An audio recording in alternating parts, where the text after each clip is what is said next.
Just tell me when, say go when you're ready. And then we would. I'd like to call the IT committee meeting to order for the month of October.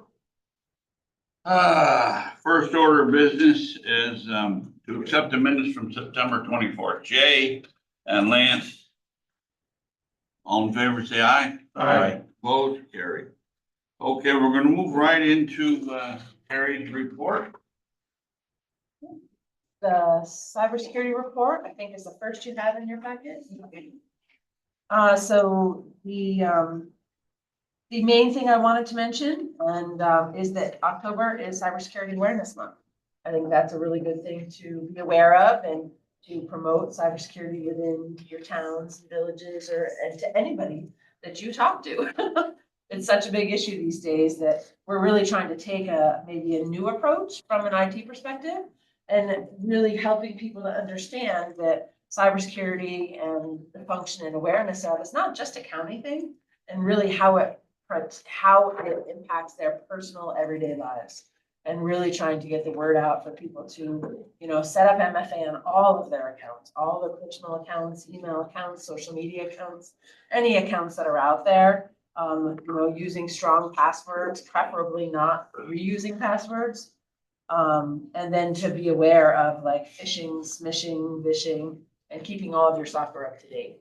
They're just, it's such a huge thing these days, and it's not going away. It's going to continue to be a problem in the future, and it just impacts so much outside of the county world. I don't know if anybody has any questions on the cybersecurity report. I do.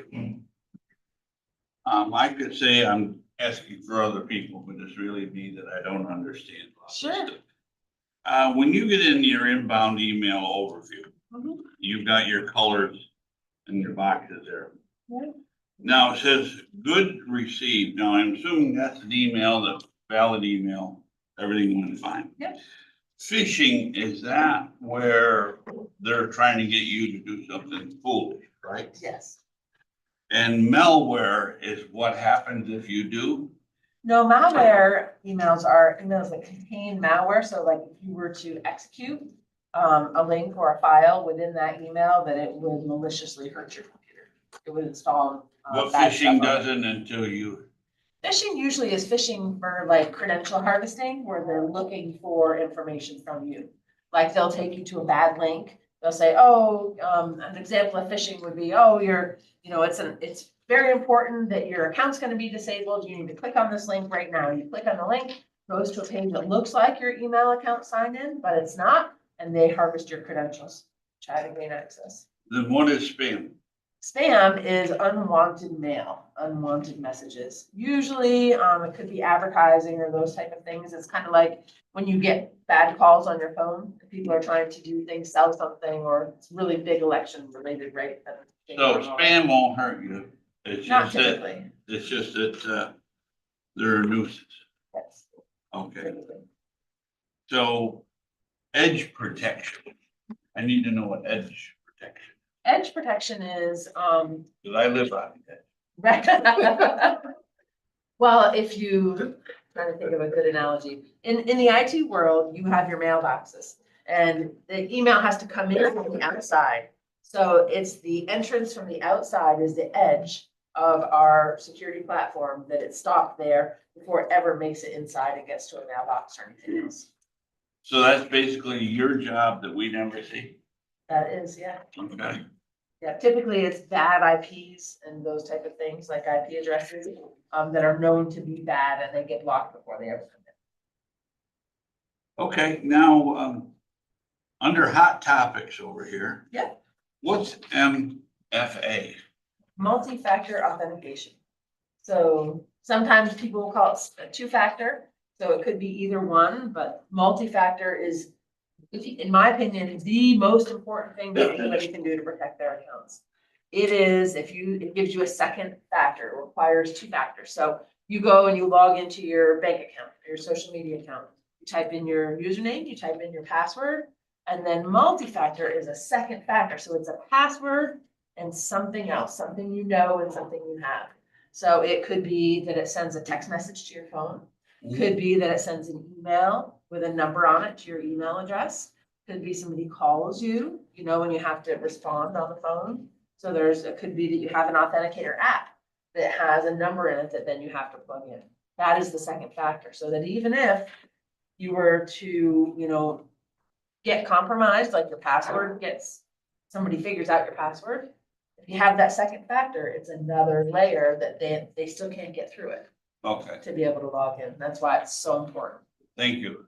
I appreciate that because I really didn't need to know that. Any questions for Terry?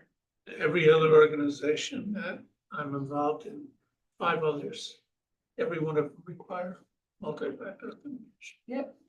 Yeah, we require it on everything, for sure. And where we find a lot of people don't still is in the personal world because it's not convenient. So security is not convenient. And, but it's so important. It's just critical. So we're really trying to bring awareness to that lately on the personal level. It's for everybody to check out your personal accounts and get them secured. Any other questions on cybersecurity report? Let's move on, Terry. Okay. The next report you have in your packet is the projects report. We didn't have a meeting last month. We didn't have a meeting that I presented reports at. So this encompasses a couple months. So everything's up to date on this. A couple of that I wanted to point out that we just completed. One was a very large project, actually. It doesn't look like a lot of time because we did it fairly quickly, but it was the core switch replacement. So the core switches in the environment control essentially all traffic everywhere, and we were able to replace those on the holiday. So we did that last Monday. The Building C rewire has been completed, and the call center software, I thought this was something that you guys might even find interesting, is we have recently completed a project that's taken a little over 3 years to replace all of the old analog and digital phones within the county with IP-based phones. And because of that, we've been able to implement call accounting software. So we have software, we started it for HEAP last year. We just completed it working with Lisa for DMV, which gives people an actual call experience. So when you call in, you're put on hold, they're able to have agents sign in and out of the queues to improve the caller experience and then actually get statistics on the calls. So we can tell how long people have been waiting, how long they waited when they called in, how good their experience was, et cetera. So that's in place now, and I think that was a big win. DMV was the last we had to replace in terms of IP phones to bring them into the modern era, for lack of a better term. Good. Any questions on Jim? I see a lot of rewiring being done in this building for those European. So the ones that you see out in the hall are not, they're for Okay. buildings and grounds. That's the new fire system. Okay. Yeah, Terry, this building's in pretty good shape. the way this is worded it says, building C rewire, and then under description, it says rewiring of building C for expansion. Yeah. We're not planning on building adding more buildings over here on C, are we? No, not building expansion, but data expansion. That's So. what I was hoping. Yeah, so we had just a small connection between the two buildings, so we Yep. installed new fiber that increases the speed between the buildings as Mhm. well as running all new Cat6. They were on the old network wires over there, and we even had a lot of those split out for the connections, but we were stuck. We didn't have any more space. So the rewire that we've completed has allowed us to be able to, for example, add cameras, give people dedicated connections, and so it's just a networking thing. It's not physical space. Any questions for Terry on this report? Sue? Dan, can I backtrack? I'm sorry, on the recent cyber accomplishments, I'm really happy to see that Ryan and Lanny went to the conference and they talked about the shared services between county, town and villages. Oh, yes, thank you for that. Yeah. Yeah, that's been, so they went out to NYSBLITA, which is the IT Directors Conference. And the shared services, the big one is Falcon, is the CrowdStrike application that they started with the counties and the I think it was 5 largest cities in the state. And now they are going to be offering it out to towns and villages, and we'll be able to help you guys get that set up. So we can reduce our budgets. Well, it's essentially the antivirus and cyber software, I but second that. it will help. Yeah. And it'll help us from a county perspective too. Mr. Hickey, I number tickets on the sheriff's department. Is that installed or is that? We're in the process, They're all breaking. no, we're actually in the process of replacing, all of the sheriff's computer. They're the ones that are on the docket. So you'll see that. It's a project. Well, it's always a project, I guess. Well, I know. Yeah. But yes, that's one of the one of the largest departments, second largest in the county Right. in terms of number of devices. And we're in the process of replacing them all. So you'll see it high next month as well, Okay. because we're pre-building everything now. Thank you. Yep, so that brought us to the ticketing reports. I do have 2 months. There's August and September, since we didn't have the reports last month. Does anybody have any questions on those at all?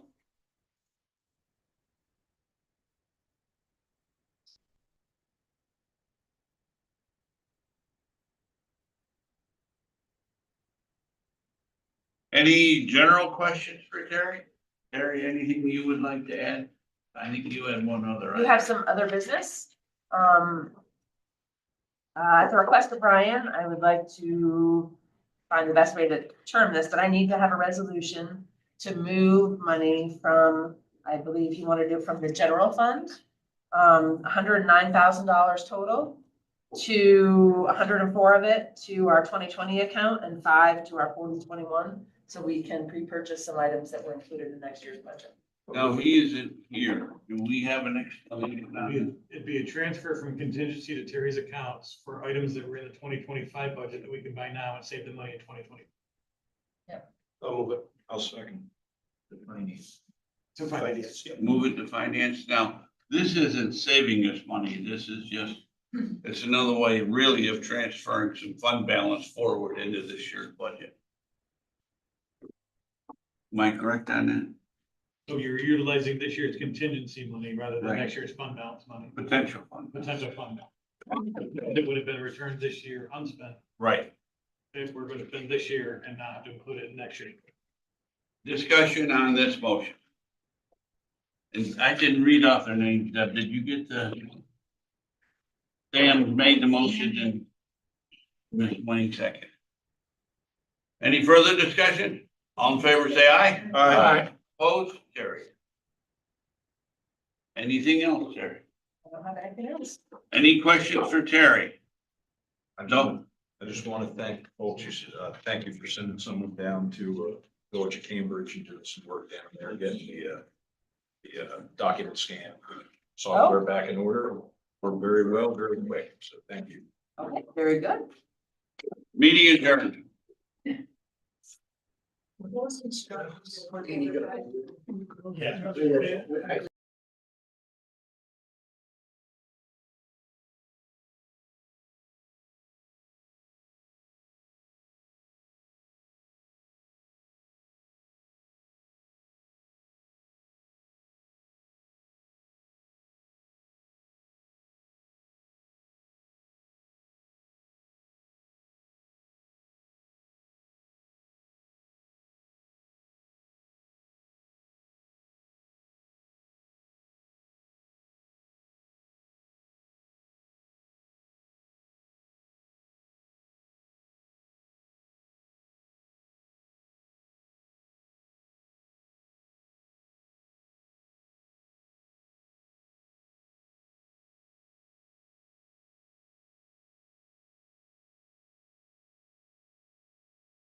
Morning, call government apps to order.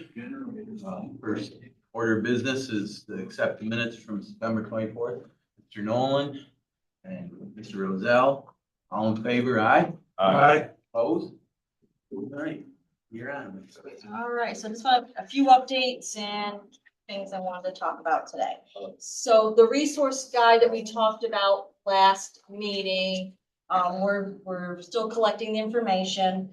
My staff reached out to several homes and we're still waiting on information from Argyle, Dresden, Granville, Greenwich, Hartford, Hebron, Putnam, Salem, and Whitehall.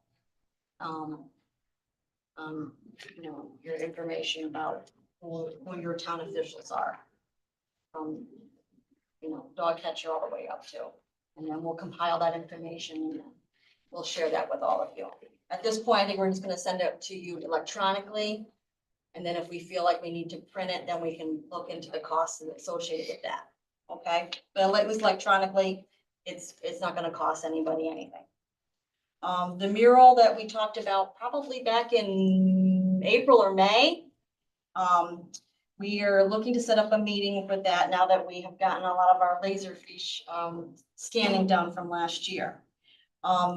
Looking to set up a meeting, I'm assuming it's gonna be with the county administrator, county attorney, the archivist, Grace Peck, and myself to begin with, and then we will kindly invite others to join.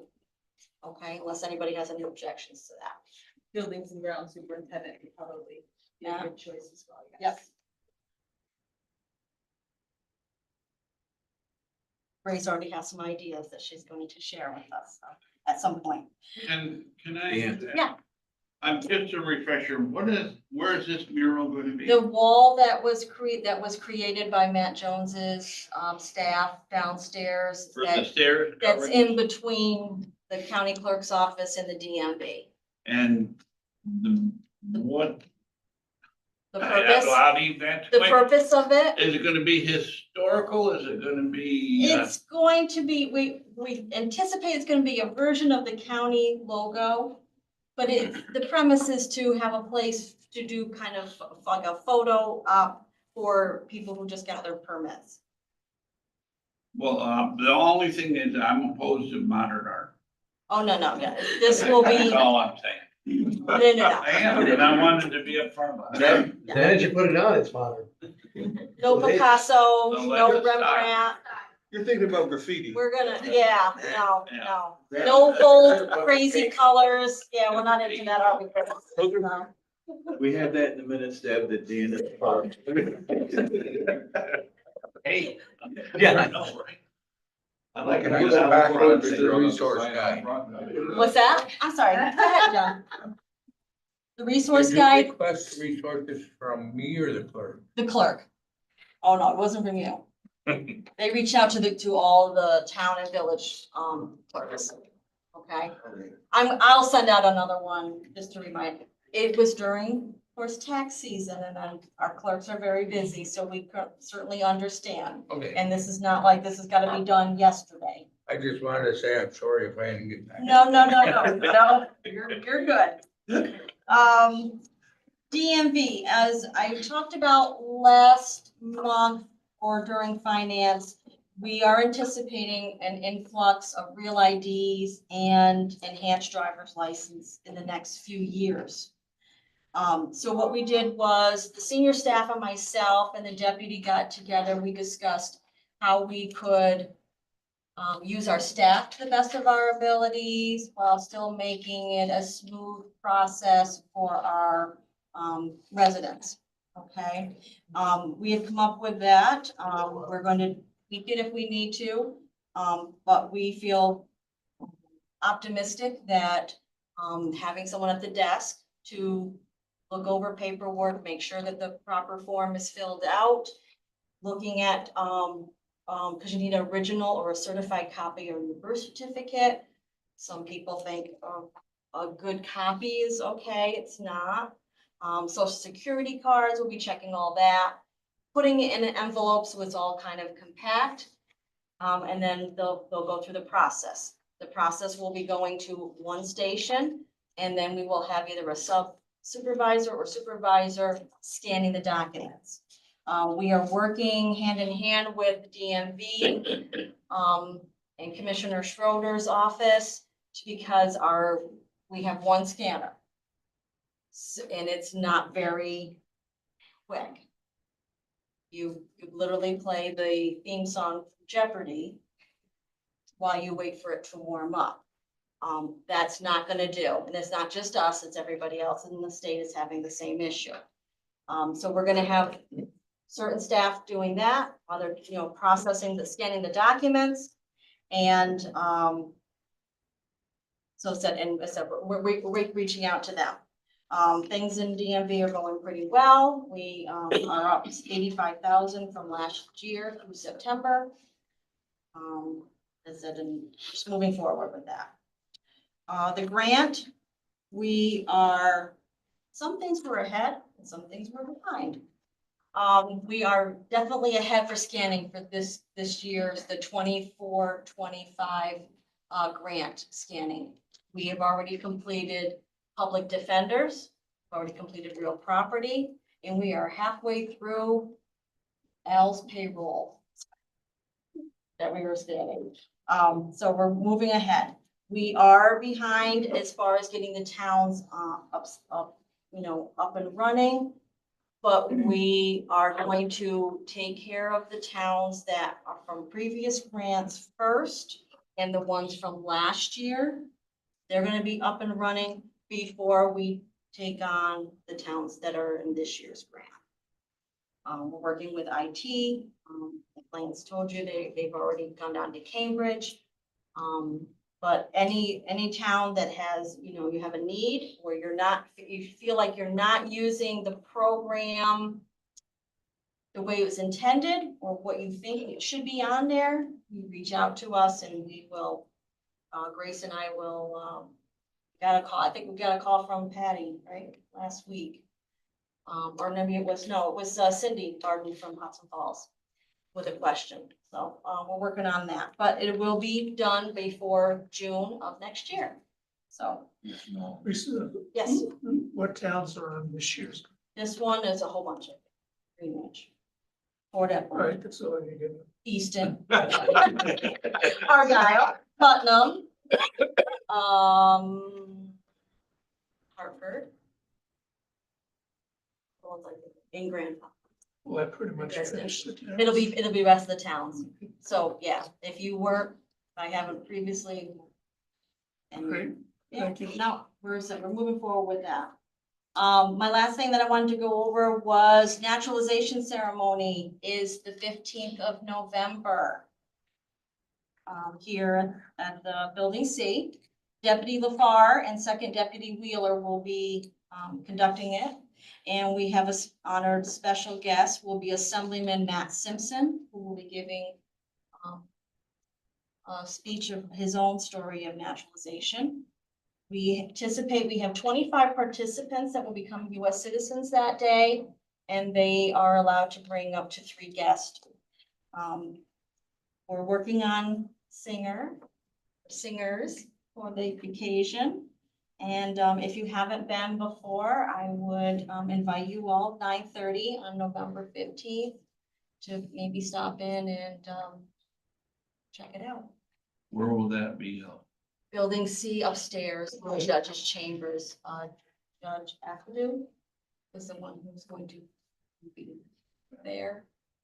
Yeah, I'd just like to say that I've had the opportunity to attend several of them, and it's a very moving experience. Mhm. And it makes us realize how much our freedoms really mean here. I attended one 2 years ago in Albany. It's nothing like we do up here. Mhm. It's all business here, sign papers and out you go. Yeah, no. It's a lot better. It's up a lot here. of picture taking Yeah. and day. Yes.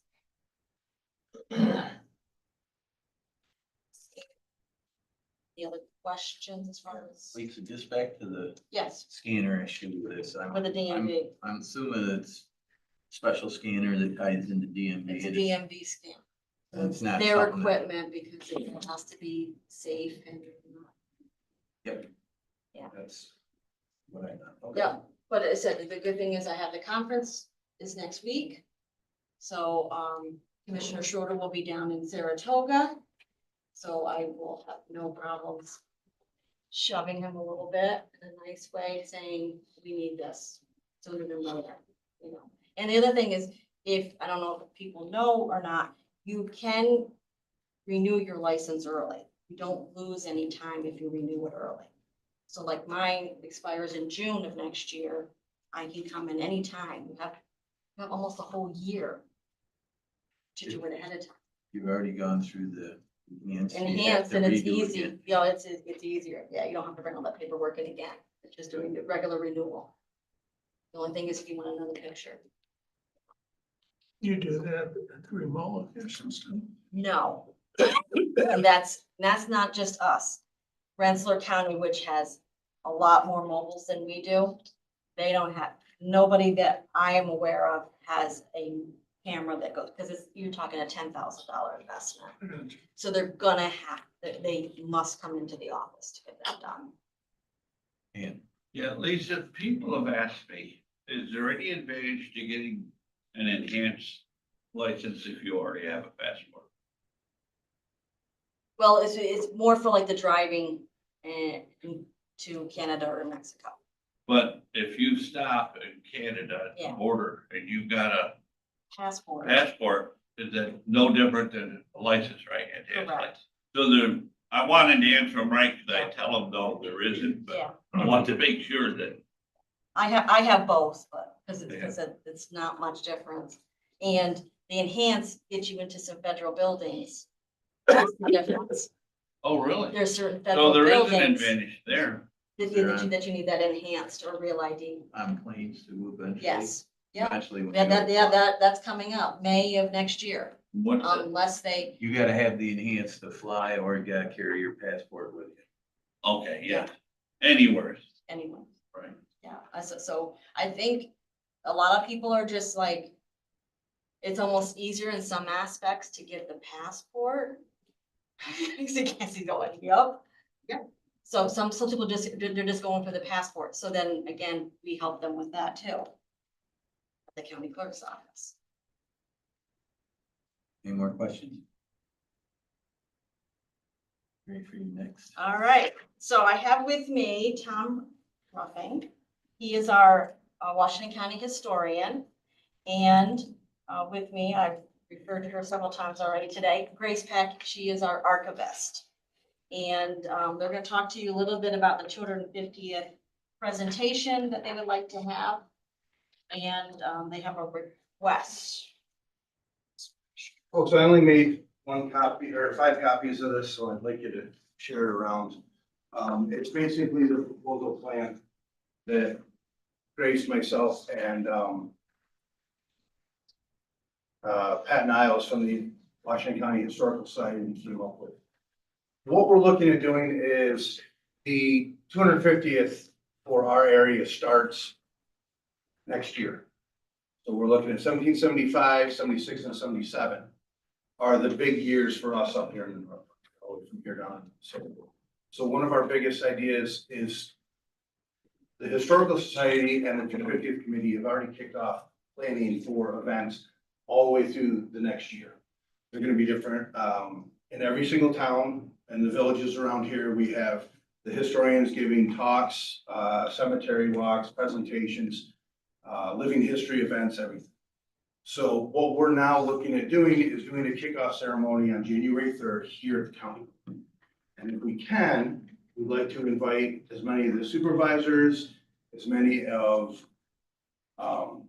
the town and village clerks, historians, anyone we possibly can. We'd like to get the schools involved as well. This way we can bring them in, talk to them about the 250th year celebration. The fact that it's going to be carried out for the next 3 years. This isn't gonna be any cost to the county. It would be something we would run in the historic archives and the up in the mortgage and deeds area to be able to give a presentation. Myself, I'm gonna talk to them about what the historian's office is doing, what we have planned for the next year, the different events that we want to get involved in. And then Grace is going to I'll be talking about like preservation practices, what we do in the archives, what you can do with your own archival work and everything. And sort of bringing awareness to proper preservation and historical sort of techniques so that we don't run into like issues that we lose big chunk of history. The other aspects is gonna be Pat Niles from the Historical Society is gonna then come in and he's going to talk about all of the events and the plans and things that are coming up in Washington County for the 250th and what we're trying to carry on. Tourism in Saratoga County, tourism in Ticonderoga, or in Essex County, and tourism in Warren County go up because of the battlefields, because of the forts. But Washington County, we've lost that. So one of the big things that we've talked about, and I've talked about with Penn Niles, is bringing in as much tourism as we possibly can on what we have. Every single village and town in here has some sort of history from border to border. The Burgoyne 1777 trail comes all the way from Essex County, all the way down to Saratoga County. So that in itself is multiple spots, all the way down to that if we emphasize the historic value of this, we draw in tourism money. I'm already working with Real Property to build overlays for our different trips in different areas. And if we can do that and have them out there on the website and through social media, we then bring in tourism through these stops to the B&Bs, to the local breweries, to the distilleries, to all the things in Washington County. Because historically, history ran through it. History ran through Washington County, the canals, the lakes, the rivers, and our wars. So this is something that we really feel strongly about getting out there. Have you had any discussions yet with Laura Oswald, our Economic Development Coordinator? Because they have resources there as far as tourism that. Laura, Amy, and Pam and I are already talking about getting the overlays that they've already put in, and that they're already building, that we're gonna go ahead and with all of the stops historically. Go ahead, Laura. So just want to point out, this is the first that I am hearing. So we, as the committee knows, there is an appointed designated 250th committee, which has representatives that were appointed by the county. So Tom has certainly been participating in those meetings, as have we. Pat Niles being the chair of that committee. So we work through the tourism budget on the plan that the committee itself is proposing. This is, I don't know if there's been any discussions about this with the committee. 'Cause There this is the has- first I'm hearing of There it, have but- been, no, there have been a couple, and I actually have talked to Amy a little bit about this, but before we had the kickoff approved, we weren't going to get too much advertisement into it until we started everything. But Pat and Amy and I have talked about a couple of the overlays, and Pam and I have, because when I talked to Real Property, they said, yeah, Pam and Amy have already been building the database for overlays for B&Bs and for the shops and things like that. So they've already started that process. I was just adding in the historic process to kind of put them all together. Okay, well, I mean, we can certainly collaborate on that, but in terms of events and things that might spring out of this, I mean, I think that's part of what the 250th committee planning is doing. This is something that I was going to mention to Ag Planning Committee anyway. I will say, I think one of the difficulties that the 250th committee has been running into is that the way events, et cetera, are organized is a lot different than it was 20 years ago. So basically, there's been some difficulty finding volunteers, getting the historians to coordinate, and everything costs money now, whereas 20 years ago, more people volunteered services. So I'm trying to work with the 250th committee on helping to re-leverage and replan some of that, because you've got a few people who are trying to do too much and are feeling overwhelmed. So we're kind of trying to help reformulate and re-strategize how we address a lot of the 250th events. And one of the big things about that is, especially with volunteers, is we have a lot of the same historians giving the same briefs or the same tours of the cemetery and different things like that. So the development and with tourism, and I'm sorry that we haven't gotten that up high. I thought there was, But the big thing is looking at it, and with history in this county, we haven't had a lot of visitors to the county for our history. We have people driving through it to get to Fort William Henry or Fort Ticonderoga or Sarasota Battlefield. So bringing different ideas of the history. So the 250th kickoff is basically going to be getting that kicked off. There is a rough schedule right now by the 250th, and it is a rough schedule that's planned every single month all the way through. I don't know if Pat forwarded that to Amy or We developed. is it okay? So I wasn't at the meeting when that got printed out and handed out, that's why. But that schedule itself, is what we want to kick this off to draw in the attention of the people in all the towns and villages and all the offices interested in seeing what this schedule can do for them. Any questions? Question? Are you guys working at all with the DAR groups? Cause they're pretty active and there's probably some volunteer. I know there's a lot of conversation with Pat Niles and some of the DAR.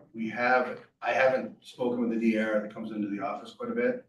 One of the things is with the schedule and with the implementation of different things, we wanted to make sure that we had this set, had people in place for all of them before we started bringing individuals on board. But yeah, there's been, I know there's different plans that Pat and other members of the 250th committee have, and getting individuals and hopefully getting volunteers, because that is one of the biggest things, is the support for it and the fact that, as Laura said, that the finances, they're trying to see it fundraising at different events to get profits in for the 250th to be able to do other things. This is gonna be kind of our one little way of letting people know about the historian's office and the archivist and getting the word out. Anybody else? Thank you very much. Thank you.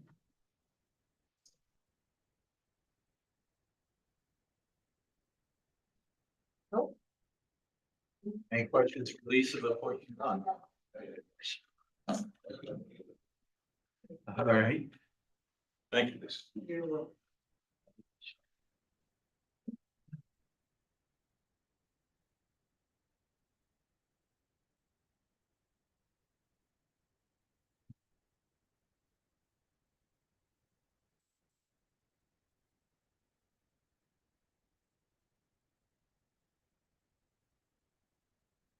Thing, the engineering contract for the Burgoyne project of La Bella. We awarded it through resolution number 224 in July, and they just billed us the first one, and Becky caught on in the contract that the contract number wasn't the same as the resolution. I had done 204,000, the contract was 209,250. So I looked at it, what I had done is I never added the reimbursable part of it, so it was 204 with 5,250 for reimbursables if we use them or not, which we usually stay pretty low on because we do a lot of printing ourselves and everything right here in the house. But in order for her to pay, it has to match, the resolution has to match the contract. So Need a motion to go to finance to amend the contract Yeah. budget. move it. Got it, Moon? Got a second? Okay. Lang, all in favor? Aye. Oh, The second thing is, we just went out to bid for the Burgoyne project, last week. My dates are 17th we went out. I have a contractor walk through on the 30th. Bids are due, mid-November. That'll give us a real price of what the project costs. I did get some estimates together and I asked them to put them together, which came in, significantly more than what we thought. It is the estimates. But, the estimate was around 2.5 million for that project. So we're talking like 1.5 million before. So I fine tooth combed it. I've gone through the whole project. There is some stuff I will save on by doing it in-house. A lot of the questions that are gonna come up during the bid will be questions of what we're doing, what they're doing. You know, we have it kind of broken out in there, but there's gonna be definitely questions during the bid process and a lot of addendums, because it kind of can get messy. You know, we're trying to time it for winter stuff. We do have snow, you know, if my guys, we get a good snowstorm, we're out for 3 days. We won't be pulling wire, we won't be doing, you know, stuff that we should be. So I have to weigh that into, are you holding up a contractor? You know, so I've been back and forth. Are you taking too much of the contractor's work away so you don't get a good price on what we need them to do? So I kind of been balancing it, and I've gone through, you know, pretty detailed list, this, and I've pulled out some stuff, but ultimately I still would want to present 2.5 million, and then if we can, the more we do, the better it off. I did bring, out of the latest set of prints, the floor plans and a site, plan. I'll leave them here for anybody to take a look at. You got questions on them. Feel free to ask me if you want to ask while I'm here. I do have a hard out today at 11:30, so I probably won't be here after your meeting to ask questions, but you know, I'm somewhere in Washington County almost every day. You know, my cell phone is probably readily available to most everybody. If you got questions, I can make an appointment to answer them for you.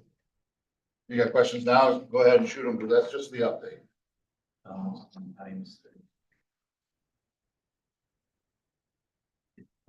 Yeah, yeah, and that's true. Just, can you give us, man, a light overview of what $2.5 million is Yep. going to perform it for going? Yes. Lakewood. High level is we're gonna be moving, you know, 35 to 40 employees from this campus here over to there.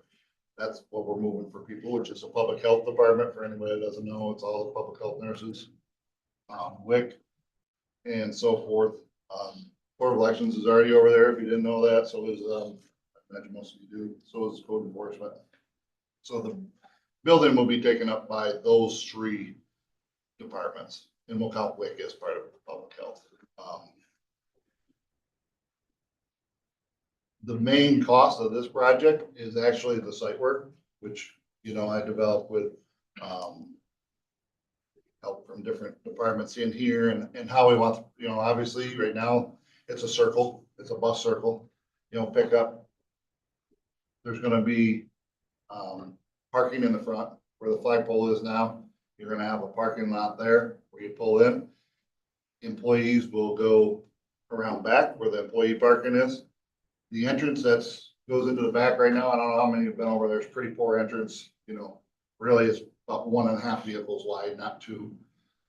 That'll be fenced off, that will be grass there. The circle will become the main entrance. So public, there'll be handicap parking, everything right in front to go right to the main part of the building. We'll go around back to employee, where all the carpool for public health and all them will remain. And it'll actually circle around the whole building and come back out. We're going on the other side of the building. So you have a flow of traffic. And if you guys were there during the pods, when we did the COVID pods, if you remember that north entrance and the parking got really narrow. And that's always been identified as a bad spot. There's not room for 2 and parking and have people walk out. So basically, that's gonna be one way now. And then there will be a handicap ramp for employees that goes right to behind the building. Just a small ramp, you know, nothing major, but the handicap parking for the employees would be right there at the corner of the building in the back. And they'd have a safe way without traffic going both ways right there. Right now, if you walk out, you can step right in front of a car pretty easily. We fixed that. I haven't been in the building in a while. The front entrance is handicap accessible now. It will be in this, yep. It is now with that circle. There is some, No, but I mean the door itself. the door itself is, well, it does meet it, but the front entrance is gonna get redesigned to make sure we meet all the ADA Okay. And how about accessibility the bathroom? in the bathrooms, yes. So, They have been done or not? well, right now, we redid 2 bathrooms, so they were completely ADA compliant. So we redid 2 bathrooms temporarily. I'll get into that. So that was a site work that was a lot. That was about $1 million estimate for the site work. The inside, basically, we're taking and cutting up all the classrooms into what Tina have gone over 100 times, what works for them. But when you go in the center of the building, from the main entrance, there'll be 2 public bathrooms, men's, women's, and then 1 single bathroom to the left, you know, with a big family bathroom or whatever you want to call it. There'll be a greeter there, right in that window that's there now. There'll be a double door going north and a double door going south. You go in and the nurses say, okay, you're here for this appointment. Blah, blah, blah. They'll call down and they'll actually, you know, they have their, rooms, they'll actually come out. So they're not gonna let people back into their secure space. So that there's gonna be, their rooms are gonna be outside the secure doors. They will come out and see their patients there. Same with code. You know, as you guys all know, you've heard it a million times the last few years, we put windows up and things to try to protect our employees. Well, this will be pretty simple now, because it'll be out here. You're not gonna let somebody into your space. You know, they're not gonna be able to go there. You're gonna have, you know, 1 employee in a secure spot, and they're gonna let, you know, you're still gonna maybe let them in if you see them. You don't know what's gonna happen then, but you've chosen to let them in at that point. Well, getting back to my question, and where I was going with this, is that in the last finance meeting, we discussed cutting back one bridge, cutting back paving, get into the budget. And we've got a brand new $500,000 paver. We got now a bridge crew that doesn't have a bridge to build. Is any of this can be done in-house by our own highway department? I mean, a lot of this is basic flat paving. And if you've got engineered drawings. So we can talk about the paving once it's the sub base is built. It's a fairly large size. So right now it's all out the bid. You know, we could receive them, we could always negotiate the paving part, but it is out of, you know, they're 2 roads. It is a different, you know, it is a different job. And I've talked to them and I don't know where they wouldn't know when they would have time to do this. Well, how about, when would they have time to do the extra paving or build the extra bridge? If that's out of the picture, it seems like there's all kinds of time. And one step further, if you go from 1.5 million to 2.5 million, how are we dealing with that financially, planning ahead to pay for all this? I mean, and that was an answer, was the public or the highway department would be the solution to that financial issue. I just want to put this out there, and to speak for DPW. You know, And that's you all wouldn't I'm be doing, saving putting it 1 out there. million to start with, because we would still all have to do that, and we may not be cheaper than the 1 million to do it. You know, sometimes projects like this, the people that come in and do those are specialized, they're bidding out that work. It's not yes, your employees' wages are already budgeted, which I do the same thing in my department. So that is a saving if I'm taking out a little bit of work. It's because we've already budgeted, but we are still paying for it. It's not like it's 100% savings if we do it ourselves. Maybe it's 10%. And then can we keep the schedule that we need to with the other contractors, or are we gonna end up in? That's what we run into as a project manager, you know, for this, when we use our own labor, the same thing. If I choose to pull wire or I choose with all my employees, that gets to be pretty intense managing, because now you're working with all the other now I'm become basically a project manager for another company, and here's my crew. Not that we can't do that, but it's not the savings you think it is. Like even when I run through it, it's not the savings. But we have that even if we hire somebody else to do it. They still get delays and they still don't have the time to do it and that type of stuff. So, I mean, you know, it's a double-edged sword. Yeah, it's construction. I mean, I haven't yet been provided any ideas on where to fund the $1.9 million gap, Mr. Shaw. Well, that's what I was just gonna ask, yeah. And to Dan's argument, and I know it just means less gets done, but we've already committed to pay your guys or DPW to be here. So no, it's not like but it's whether you can get things done. You have so much stuff on your plate to begin with. Yes. Stu, you had a question. That on the boundaries of the neighboring properties. Mhm. As you go, as we went into the, COVID times, there's like stairs going out, is there nothing there for, So, without But- cutting over? well, you would be going parallel with the building instead of out into the parking lot. So picture as you went by, it was that step on the left.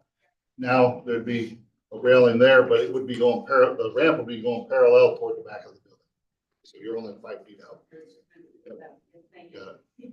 That's in the drawings. Look at it. I think When we first started talking about what public health will do, there's an awful lot of moving target stuff coming from Department of Health, state. Is that kind of settled down now? Yeah, well, we know what they want and we got the drawing, so now, They're not gonna change their mind. so I put in the bid, construction start January 1st. And it has to be completed by August, so that's our time frame to do it. That weighs into my decision, what I have my guys do as part of the project too. Do we have anything built into the bids or is that coming to contract time about the timetable, if they're gonna be penalized if they don't have it done by the certain? Here's your timetable, and, we did this with the building, I've talked to you about this. We don't normally do, liquidated damages on our contracts because it tends to inflate the contracts 20%. What a liquidated damage is, for anybody that doesn't know, is you can give them a timeline. If they don't meet it, you start fining them. That's great for progression of the project, but you pay for it one way or another. Like, your contract will come in 10 to 20% higher because they're gonna cover themselves if they're not on time. They're not in business to lose money, so it tends to be a wash. It does give you, if you have a timetable, you're paying for it, but you can say X, Y, Z. With this project, my goal is August. Is it a letter to them, state, hey, if for some reason we weren't making it, hey, can we get an extension for 3 months? And they're gonna say yes, or, whatever. It's really a letter to them. We can put an addendum in and do liquidated damages, but I'm just gonna tell you, it's gonna be $2,750,000 estimate. That's what it'll be, Matt, does that empty out that complex over there when this project? That will empty out that, well, other than, which we've gave them the deadline to move by August 1st for now. So then the building would be empty and I would start shutting it down. Like, I don't want to pay for utilities. I don't, we'll be shutting it down. Is there a lot of storage in that that's gonna have to find a home, or is it? The one time I heard that the basement was packed full of storage. Ace Carting. A lot It's of almost. They carry.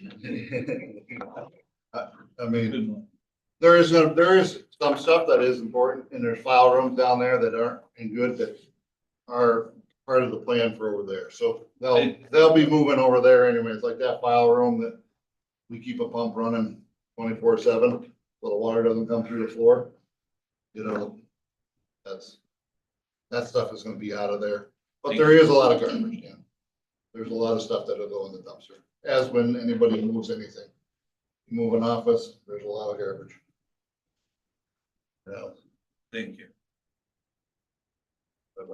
I think going back to Burgoyne, some of us were here, we bought it somewhere. But the whole thing was in place to have this all happen before COVID. Mhm. And COVID changed all the rules of air handling and everything, and so it's changed this price dramatically all along. Yeah, And there's a lot of everything's got more expensive in the last couple of years, so we shouldn't be totally surprised by that, but at the same token, what do we got in this building, 3 to 5 million? We'll have less than 5 with this project. In this building, new would cost 10 or 12, so. Probably 15 is what I just was, I think we're not so bad off as we think. and we still have a pretty good property over there that's expanded. Not a space. Yep, we don't have to name anything because we don't know, but there is still space over there that's a great development spot for something.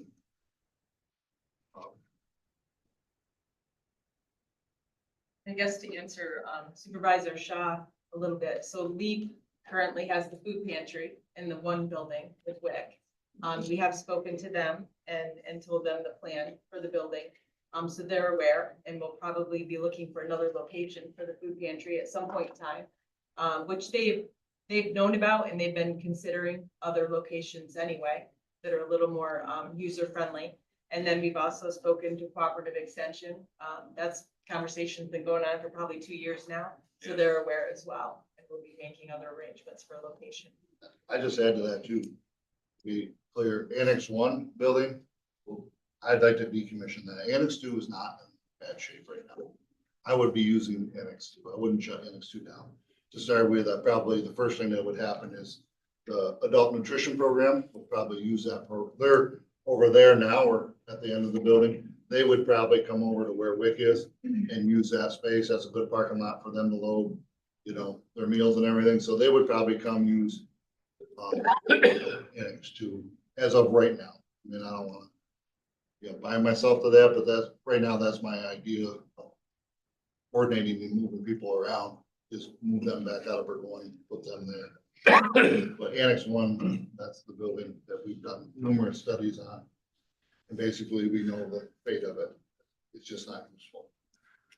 Annex 2 from the basement. No, that's all. Didn't like it. And it's more up to date building. Any more questions for Matt on these?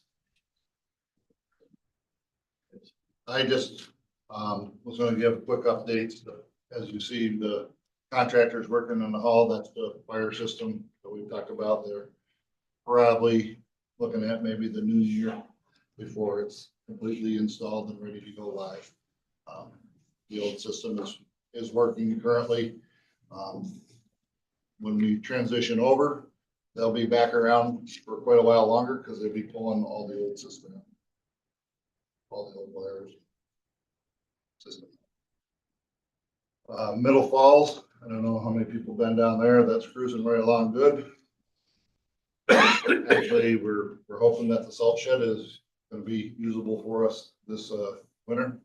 Looks like they'll be ready to go in December. They were just starting the footings on the building. They've done all the grading and everything in the demo, so that's been great. Fort Ann. There's probably been a lot of talk about this. The progress has been very slow up there. Started with weather, then kind of turned into contractors butting heads.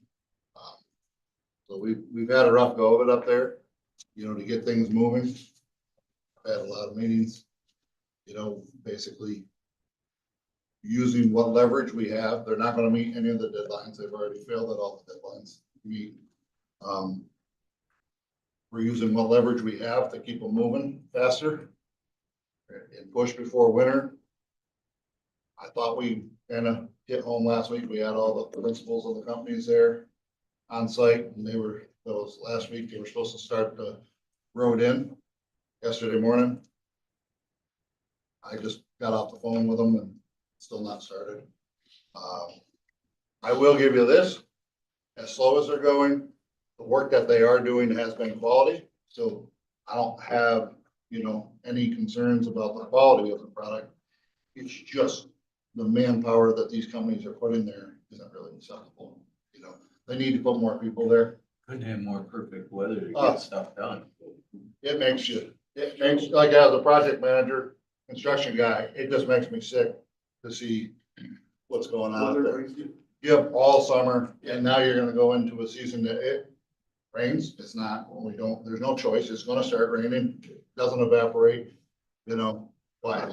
So it doesn't drain on that site, so I really fully expect to start seeing brakes start pumping, November, December. But we as a county in the town, it's always a wish-wash. Me and Sam have had conversations on this. If you put it out to contract and you do liquidated damages, just like we talked about, you're gonna pay that 10 to 20% more.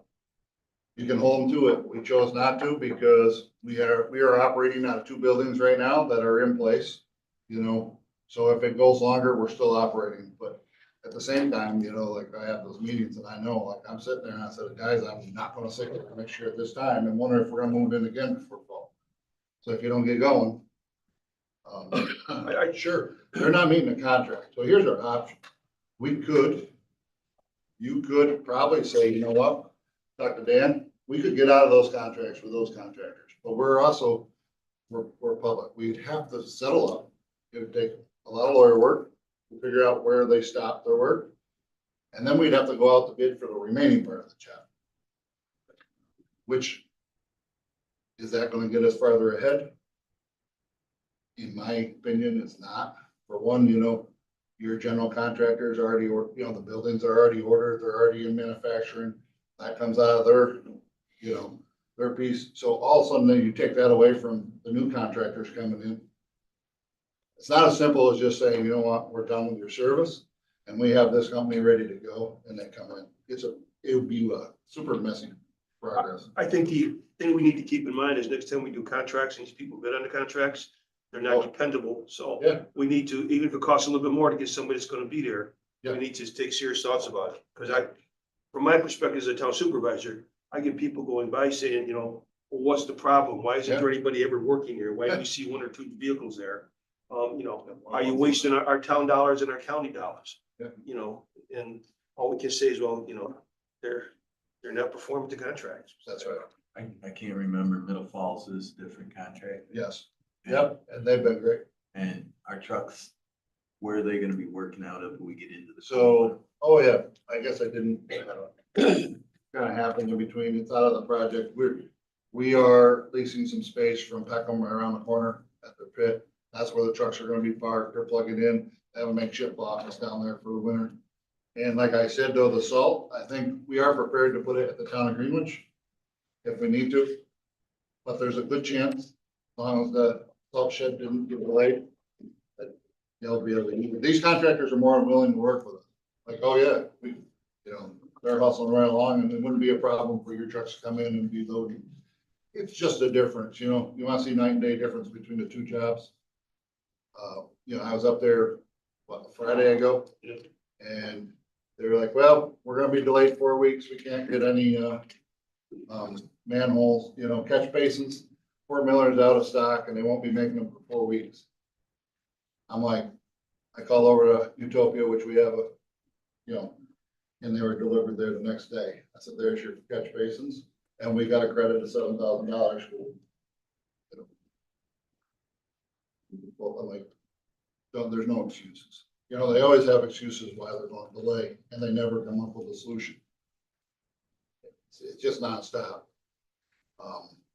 Well, the other part that's frustrating is that I believe, and correct me if I'm wrong, but we paid additional money for them to have project managers on site to see that the project was done. Yeah, so we pay Lavella for some on-site and they're the ones reporting this to me because I'm not there. So they're the ones, they're calling me. I talk with them probably 2 times a day. And they're like, this is going on, this is going on, this is a problem, this is what went good. And then I take it from there, you know, and I do what I can to push them along further, but you know, they don't like it, right? They don't like to get pushed. I mean, the first thing they asked was that I don't come to the meetings anymore. I'm like, that's not gonna happen, right? Like, so as you guys could imagine, if you've ever been on construction sites, it's pretty intense right now up there. I got a question. Go ahead. When we go through the bidding process.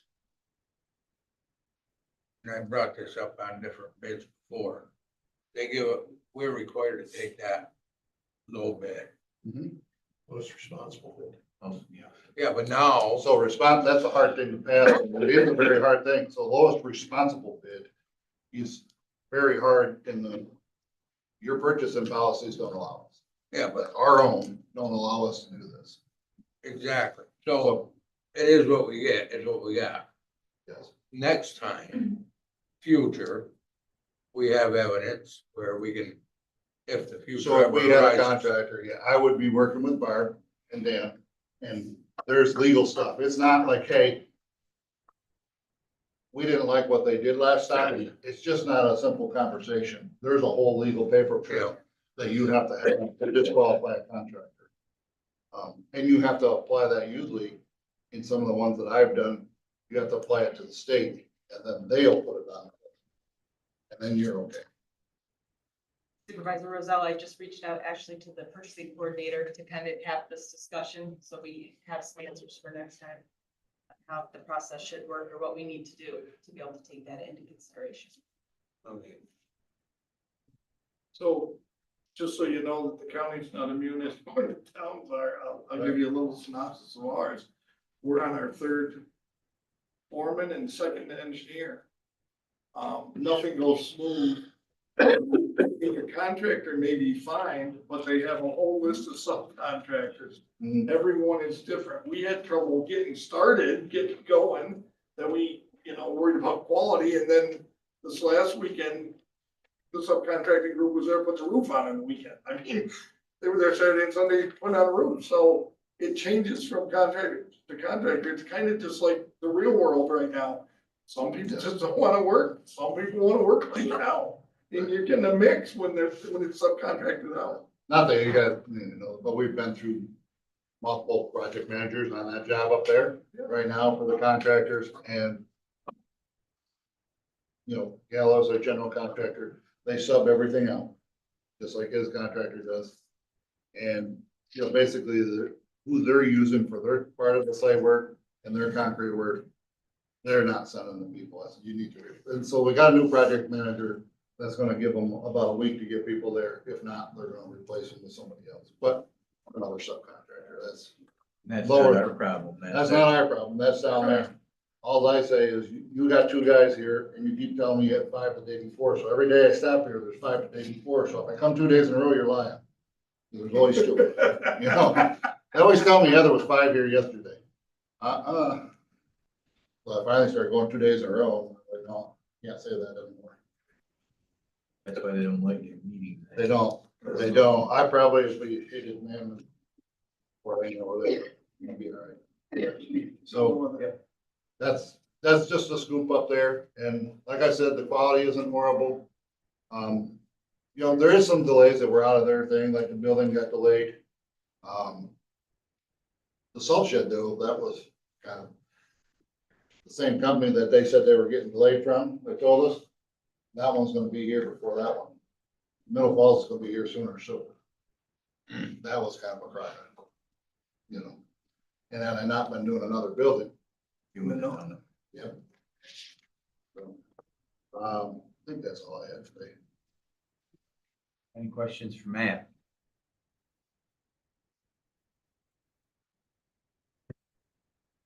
I guess, do you need to move Dale something to finance for a discussion for, before the bids come back for going?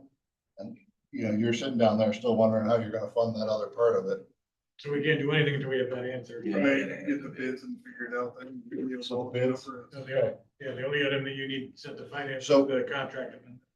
They're gonna give your. You know what number I don't have, so when it comes back, the ARPA money needs to be, that we're using for whatever part of it, needs to be contracted by just whatever, I have it written down, whatever Al's given me for dates in December. So it has to be contracted and he can submit it. So I may need to bring bids to a weird meeting, and we may have to have some sort of special meeting when we get those bids to talk about it, just as a heads up. Understand. And I'll get you those dates. I do have those written down. We're doing that every other month, too. Right. Same reason. I try not to do that, but, for this, if we're gonna recoup that money from the ARPA, help needs contracts awarded by a certain time, so. Camping season's over, Al. I'm the work. I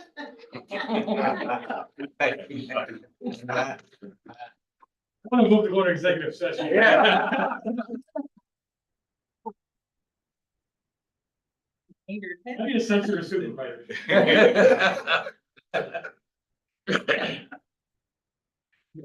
County administrator. Okay, and I do have a few items, so I'm gonna try to do it as quickly as I can, because I know you have a long day. The first item I have, is a request from President Duffy, who is looking for a standardized 5-year contractual agreement with the college, for interns. We, have and will currently, be having interns from the college, from SUNY Adirondack. They have come up with a standardized agreement that they're sending to all their sites, and they're looking to have that signed and sent back. So I'm looking for approval from the committee. The attorney has looked at it as well. And then I'd like to be able to pass this on to the chairman for signature. I'll move it. Motion, have a second. Is there anything in it we should know? It's nothing changes. There's nothing out of the ordinary. It just talks about us being the host, them being the responsible party, having the interns, and us having an agreement. Is every department in No. the county that's available, or is there only certain departments on that? It's for any intern that we are using in any department. Okay. Yeah. That's what- One agreement, So, yes. so it works for no matter what department. you Yes. have an intern. Okay. Yep. And Could we get into just a little more of the weeds here for me? This 5-year contract, what is it? Dan, what is the quick overview? What's the contract saying that we have to do something? Or we're agreeing to do? something? We're agreeing basically if we have an intern here to ensure that they do the work that they're supposed to do because they're getting it for credit, basically. So, yeah, so we're ensuring that we have the work available for them to do, to get the experience necessary to get the college credit. I don't think there's a monetary expense. Is there a cost to us? It also talks about the rules that the college has for their interns and how the county has rules that they need to follow as well when they're here. But it doesn't go into specifics. And so my next strange question is gonna be, is that we're all here elected a 2-year term. We're locking the county into 5 years, even though we're not gonna be here and things might change. Shouldn't this be a 2-year term? And every 2 years, look at it?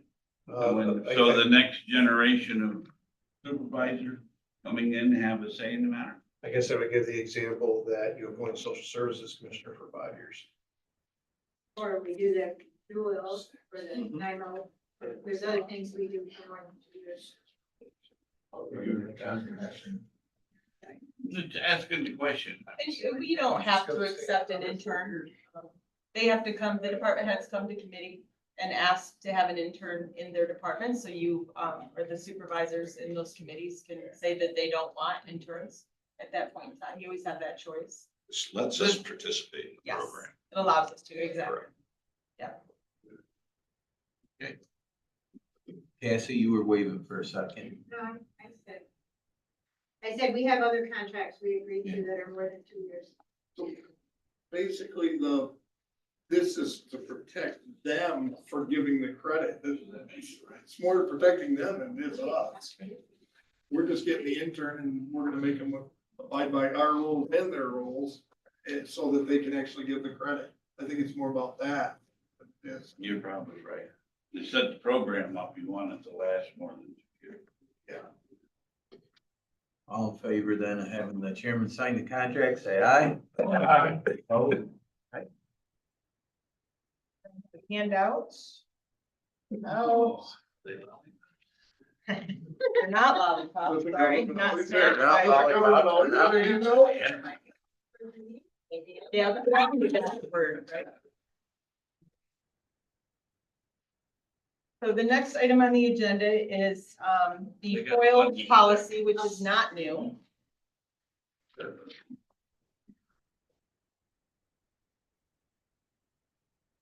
But you will see on the FOIL policy that I've handed out to you, there are yellow highlighted areas.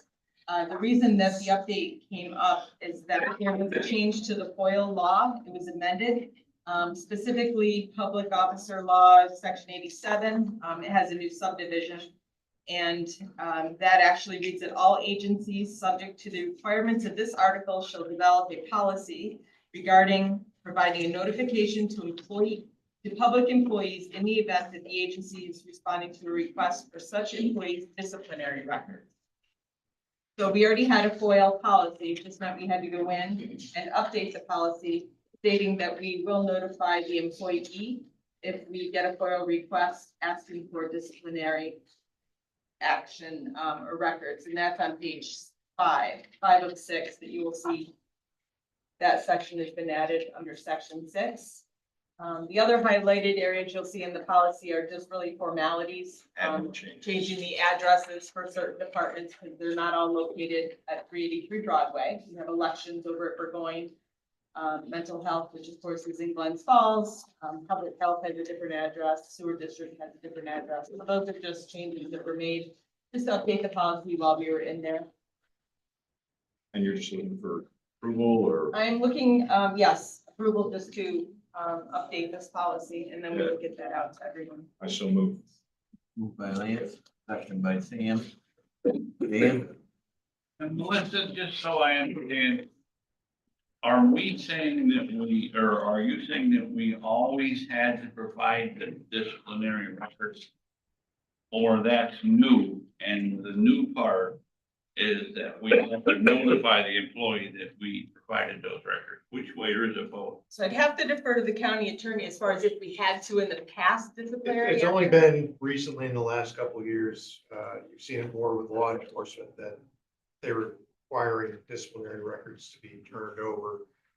But now, in addition, with this new change, not only do you have to turn the disciplinary records over, but you have to notify the person whose records you're turning over that you're turning them over. I presume give them a chance to somehow object in some way. You know, it could kind of throw your timeline as far as, you know, you usually have to say, we'll give you a response within 5 days. Now, we're gonna say, we may have them for you in 20 days because we have to notify the employee. And, you know, there's a certain obligation for the employee to, for lack of a term, let us know where they are, especially if they're not here anymore. That's why I said I suggested the last known address so that we can at least show we've made an effort. Now, is this trickle down to where this is the same for towns also? I mean, this law, is it something we should take back to our towns? I and think have this it? would pertain. Okay. Thank you. Chairman. I'm page 5, section 6. Providing written notification, is that notification simply of the fact that we are releasing information, or is it more detailed? Like who we're releasing it to? They're requiring just that we notify them that we are providing that information. Or at least saying, at the very least saying, we have received a FOIA request requesting your disciplinary records for whatever time period. And You know, the police are not said, if they object, then that may throw. Well, if that, I mean, perhaps the objection would be based on who's asking. Well, Mr. Chairman, they probably have to foil back again, to find that out. Well, I just was wondering the level of detail we're gonna get. I mean, we're gonna say Bob Hankey requested your. I think my suggestion, I mean, obviously, I generally only handle my department, although Right. I advise everybody else to say, simply say a FOIA request has been made. If they want to ask further questions, that's up to them, but, you know, I know we all have people who may have a thing for us that they say, you know, we're not gonna say this person specifically has done it, which we don't do in anything else, we just say. So you sent me a letter saying there's been a FOIA request for things about Bob Hankey. And I write back to you and say, was it Merle? Are you gonna tell me was it Merle or not? I have no reason not to tell you. Okay. There's nothing confidential about who made a FOIA request. Okay, then I guess that wasn't There the we go. question. There's no confidentiality in the, you know, well, there's implied in the FOIA. Right. Okay. Well, could we streamline that better and put right in this that you can, and you notify, when you send this notification back, you can say who requested it. I mean, because that will be asked eventually. And we could streamline it right now by doing It's it. usually the first question. Thing. Right, but let's say that whoever it was. Maybe that's not a bad signal to send to people. Well, that's what I'm thinking. You aren't hiding behind the FOIA request either.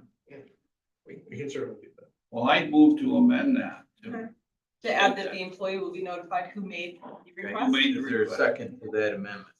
We have a second. Any discussion on the amendment to the policy on I got a question. that same one, John, on what we're dealing with the amendment? Yes, I think.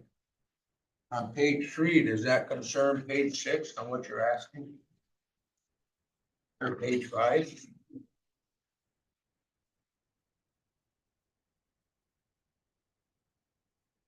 Which Like, section? Oh, the one that's in yellow on page 3. Any person who wishes to inspect or obtain. Does that have anything to do with page 5?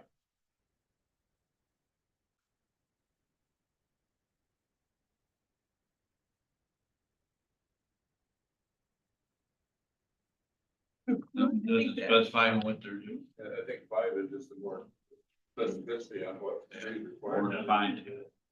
She clears it right, this actually helps page 3, clears it right. So you'd still like to add that to page 5, right? Yeah. Yeah, okay. All right, so we have an amendment for the person requesting the foil on another person, that the name be placed there. All in favor of that amendment, say aye. Aye. Oh, okay. Now we're, So my question is, does the employee always know what's in their own file? Do they know when you delete this, will they be surprised by anything that's in there? They should be. It should be. That's why I want to make sure that if there's things just being put in there, that would throw up flags too. okay, They would be aware, when each one of them came across, so they shouldn't be surprised by anything. There's a difference between managers, no financial disciplinary action. That's right, that's what so which do they get? Do they get both? Disciplinary action. Okay. okay, so back to the original motion as amended to accept the new policy. All in favor, aye? Aye. Opposed? Hey, While you're switching to your next one, Melissa, this will follow up on what Ryan just said. Can any employee go to the personnel department and ask for a copy of their own record? Yes. So there's different records. The personnel department has your appointments, your promotions, that kind of thing. If there's disciplinary action, that's actually kept at the department level, because each department head is the appointing authority for their department. So they do the hiring, firing, disciplinary action for the employees in their department. we need more. So if it's kept at the department level and somebody foils it, do they get that at the department level? Yes. I would be foiled for one of my employees disciplinary file. Yes. And the personnel department would also be foiled at the same time? Good potential. Would you say? That could potentially happen. They could, but if the department doesn't have it, they're not required to create it or go look for it. They simply say, we have no records responsibly to request. If it And all- didn't come from Al, the personnel could just as easily say, we don't have it. And all of the civil service records that the personnel office has comes from the departments. So they should have the same information. Minus the disciplinary information, that's kept usually So- just at the department level. I don't wanna, I'm confused though. But let's say I want to foil, and I don't know why I would, but let's say I wanted to foil an employee. Do I go to personnel department? Do I go to department? You should go to the department. And how would the public know that? How would it, and entity, wouldn't they go automatically to personnel? So if the personnel, I'm sorry, Dan. If they go to personnel, I mean, part of it depends on where they go. If they go to personnel and personnel doesn't have the record, they can say, we don't have anything responsive to your request. Now, if Al's got something and they send something to Al, Al may give a different answer. So a lot of this is kind of smoke and mirror, because if you come in too ignorant, you won't know who to even ask to get the answer you're looking. And chances are personnel would respond, those records are maintained at the department level and you'll resubmit your FOIL to the department. So Okay, The I see the now. taxpayer or the requester wouldn't just be hung out to dry. They would be given a further direction usually, saying, we don't have that record, however, you know. Personnel would squeal line in, send them to Yeah. their office.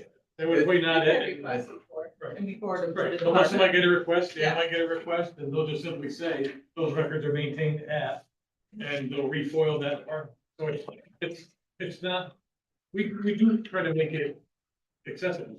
It works both ways, Dan, because you can have people come in, they just want to foil a whole bunch of stuff and Oh, they I, say, no, Yeah, had to I be agree. specific, or, you know.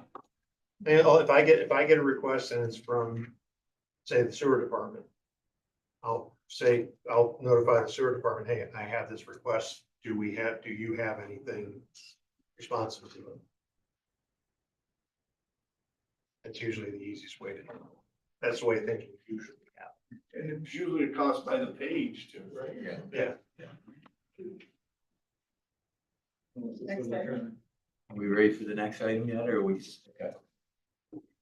I handed out, some items as it pertains to the vacation schedule, which is in the employee handbook, so it is for all the non-union employees. Section 7.002 refers to the vacation schedule. The top schedule that I gave you is my proposal that I'm bringing to committee today. And the reason for it is you'll see in the next 2 pages of the packet that I just handed out, we have 3 vacation schedules in our non-union employee handbook. So depending on your date of hire, that determines which schedule you're looking at to see how many vacation how much time you get, depending on how many years you've been there. And the reason for the 3 schedules is that it's been changed over the years. You used to be able to get up to 30 days vacation. And you got that at year 25, and then year 26, we took it away. We gave you 25 days and it went back and forth and was on the schedule. One of the reasons that I'm bringing you the schedule that is on the front of your page is just to simplify and streamline the whole process. So we don't have 3 schedules anymore for non-union employees. Just have 1 schedule. Doesn't matter if you were hired 10 years ago or 20 years ago or yesterday. You're gonna follow this schedule. I was careful to make sure that no employees, or if this is approved, that no employees are going to actually have less time than what they have now. But I'm also not giving, the end result is the same. So right now, if you are an employee that's been here for several years and you get 30 days vacation, in the new schedule, you're still gonna be able to get up to the 30 days. I made more of a milestone when we actually accumulated the days. So I have 1 year, 5 year, 10 years, and 15 years as the years that we really get significant more time. And did away with the earning 1 day every year and trying to keep track of how many days vacation you have this year. So really, it's to streamline the process, make it easier for the employees, make it easier for the administrative staff who actually has to keep track of all of this. And as we have the new timekeeping systems, when we updated Kronos a few years ago, we had to build all these rules because we have so many different schedules. We're going to be looking at a new timekeeping system at the end of 2025. So we'll have to rebuild it again. So I was just hoping to streamline it and just make it a simpler process. More predictable, yeah, for the employees. Unless I'm misreading this, it looks like on page 8 you're proposing is giving 30 days earlier than any of the other options. Yes. Yeah. Yes.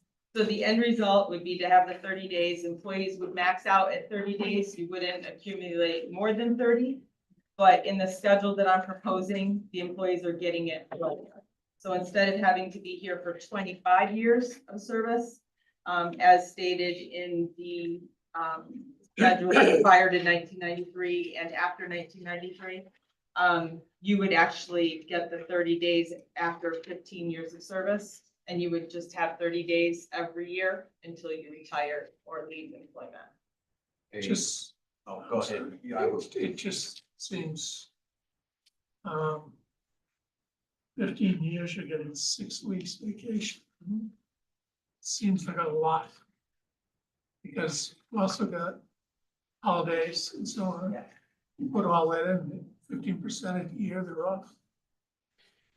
So I talked to the labor attorney, about the vacation schedule, because I wanted to see where we were as far as what we offer for benefits, and if we offer too little, too much.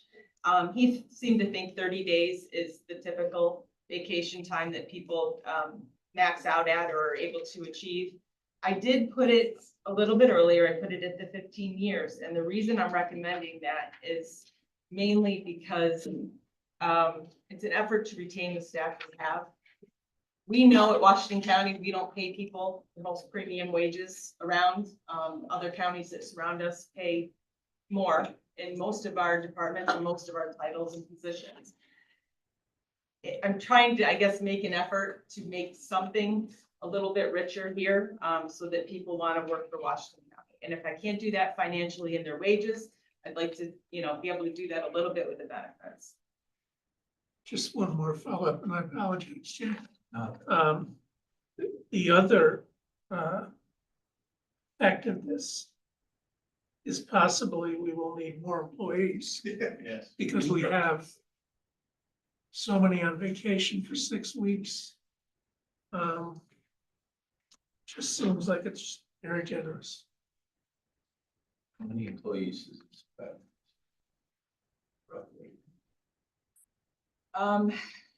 Probably talking about 2012 forward. So I don't have the number of employees, but it's gotta be probably about at least half, would you guess? I'd say that's, remember, we're talking about half of the non-union. Right, yeah, it's So just this your is non-union. It's a smaller number than you might think of it. Well, I just meant our total non-union people, because if they're here till 50 years. I mean, what's our non-union population? Well, you're also gonna be in the same situation because then the unions are gonna ask for whatever you're not union get, and it's gonna get counterintuitive. But unions, there's unions that have more time and accumulate time quicker than your non-union employees. Not everyone has the same vacation schedule. Dave, you had a question? So if you look at this, how much time can they carry over? Those rules wouldn't change. You're not really supposed to want to carry over any time. There are rules in the handbook that if you are not able to use all your vacation time, you can carry over up to 5 with your department head's approval. And bring that to either the personnel officer or myself. If it's more than 5 days, that has to come to committee and get committee's approval. So second thing, following up on that, you have people who don't use week, 2 weeks, whatever, and they come back and say, well, gee, I couldn't use it because my workload wouldn't, or whatever did. I went that, so the next year, now they don't have 6 weeks vacation, they got 8 weeks vacation. So I think that we have to really, if we're gonna do this, we have to be a hard line on making sure that we don't overextend that. And make sure the department heads encourage their people taking one year in the year, because if that gets out there and one person not affected, doesn't affect it very much. We get 4, 5, 6 people in the same department, that's gonna affect them substantially. Yes, and that is the responsibility of that department head. Make sure that their staff is taking the time off that they have. They manage that now, so that wouldn't change. Or to manage? We have been pretty soft on the top stories about why I didn't get to my vacation. And perhaps we should harden up a little bit, but I do think the one benefit of this is not having 3 or 4 different systems. I mean, every time something comes up together, well, he hires the 4 or after the 12. I think an employee is an employee is an employee. You should see, treating people in the same category differently based on when we happen to hire them. Let you go. Thank you. As I look at it, it looks to me like 5 days have been slid 5 years forward. And we were talking about paying people more or less, but we're giving them a little over 2.25% less work time for the same amount of money. It's the same thing when we need the same productivity. Shouldn't we pay them 2.25% more? And not change the vacation, but just keep the years and days the same as they were and become more competitive with our compatriots. Great. In the end, it's hours worked. Hours required to work for amount of money. We have a job we want them to do. If they're able to do the same job with less time, we've got a problem. We should get more productivity out of it. More discussion, Dave. So I don't object to standardizing the number of schedules because it's confusing everyone. But my concern is that sooner or later, we're gonna come to the point where even vacation time isn't enough to overcome the dollars. And we'll have to go back and do another adjustment like we did before. Or even with some other employees, because we've got department heads asking for, it. We have responsibility duties that people look at. And all of a sudden, they need an adjustment because they're gonna change, reclass them, or change their duties or whatever. And so there's some other impacts that really take consideration to this. That while I'm not saying it's not a good thing to do, I'm saying we gotta let the ripple down effect. And right here, we've talked about 3 or 4 different ripple down effects that could occur with it. And, you know, we have to be conscious of the long-term effect, not just the short-term effect, both financially and to the employee. I think this does address the long-term effect, because the long-term effect is gonna be the people that get to 15 years will probably stay around as a result of the benefit, or they're gonna leave before that, so that affects the long-term of those employees that are gonna be here. And we're out starting all over again, trying to hire someone that's got less experience than the 15-year person, gets to come in at less money. But to work up to that, they may not be here for the 15 years, they may leave in advance of that. Because we can't or we won't pay any more than what we've got, what we can afford to pay. I think Charles's point is well taken. It's kind of like a double-edged sword as to where you draw that line. Because with the monies, there's also goes all the other benefits that have to be paid on top of the dollars and cents per hour, as you're aware. I'm just saying, so this may be in the long run, when you look at that way, that all in, this is a much better value for it. And it is a department head's responsibility to make sure that the people utilize their time and to allow the schedule so the work can still get done, so that 3 people can all take off the same amount of time for 1 week or whatever the case may be. So it's on our department heads to manage your departments to get their work volume done. That's just my opinion. I think Cassie wants to talk about her 15 years and 30 days off. We had the same day off schedule, don't we, Jen? My question was back to Al, because he was looking up, back around, so he was looking up the numbers, and if he got a chance to give us that information. So I don't know which ones were hired after 2012, but I do know that our non-union count is 192. So it's smaller than you might think, and out of that 192, there's a large group of those that would be, I don't know where that demarcation mark is, because the report I have handy to me doesn't show hire dates. But I do know that's the total number that it. That's why I'm wondering if we're debating something that when we get right down to it, is maybe only gonna affect 10 or 12 people. And if, You know, I don't know. I don't if think we're Melissa's looking too at far 20 or off. 30 years. and I don't think Melissa's too far off guessing that 50% of those are the group that we're talking about. So, 80 or 90. I think, 90 to 95 employees is probably the pool of people that you're probably talking about. I had DM first. My concern is, I really would like to talk about and think about this more. I really wish we didn't take any action today on it, but I don't know where that will go. My concern in we're adding cost, we're building in costs, and Brian is gonna have a presentation this afternoon.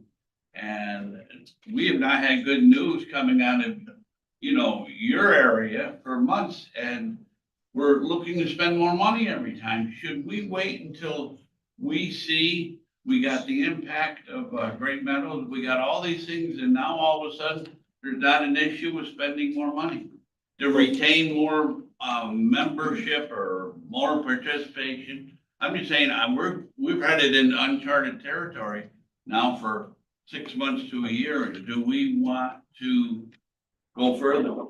I'm really worried about this. I got Al first, then I'll. And Mr. Shaw, I would want to follow up with asking you where the additional costs are. I just wanted to find that for them. Well, it was made the point, I think it was you, Jim, that said that if we have that many people in some departments, you'd end up having to hire more people. Now, if we don't, if we can give off that many 6 weeks off to people, then we've got too many people now. My And concern I don't think we do, so. Well, I don't either, and one of my main concerns is actually retaining the staff that we have. So right now, we're okay with recruiting new staff. We're not great, but we're okay. Civil service exams have come up a little bit, and a lot of that is because the civil service rules and laws have changed, right? So we're able to get more people in. I guess the emphasis I'm trying to put on is retention of the staff that we have. And in order to retain the staff, because our wages aren't necessarily competitive with all of our neighbors, and we all know another budget year, we had 2025 staffing requests came forward, we had people asking for raises, we kept telling them, you know, we can't do it, we can't do it. You know, I feel like we need to do something for these employees to keep Well, them. I understand where you're coming from, and I respect your position, what you're doing, but do we look and do we evaluate how competitive we are with our neighbors for taxes? I mean, we're not doing that. And if we're gonna do that, we gotta do it all. Mr. Chairman, this. Right, this is kind of a philosophical thing this year. I have to apologize for my reading habits. Because right now I have to be doing a lot of reading on human evolution that's taking away so much other stuff. But prior to that, about 6 weeks ago, I was into some of the management journals.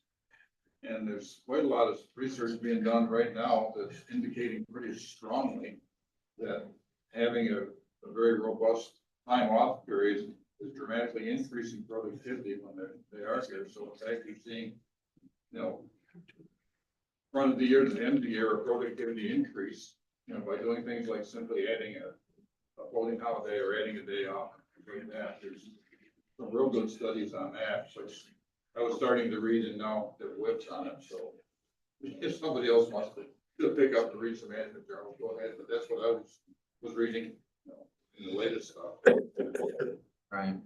So I guess my question is, are you saying the contracts that we're voting on union wise are ahead of the non-union? In some respects, they are. There Okay, are. so we're trying to make them more uniform, is that what we're No, trying to get? I don't think that that's really, what I'm trying to do. I'm just trying to simplify the 3 schedules we have already. Okay. Mr. Nolan. Anticipating what Brian is going to say this afternoon. And then also our previous discussion about tax increase. And I've already stated I'm against the tax increase.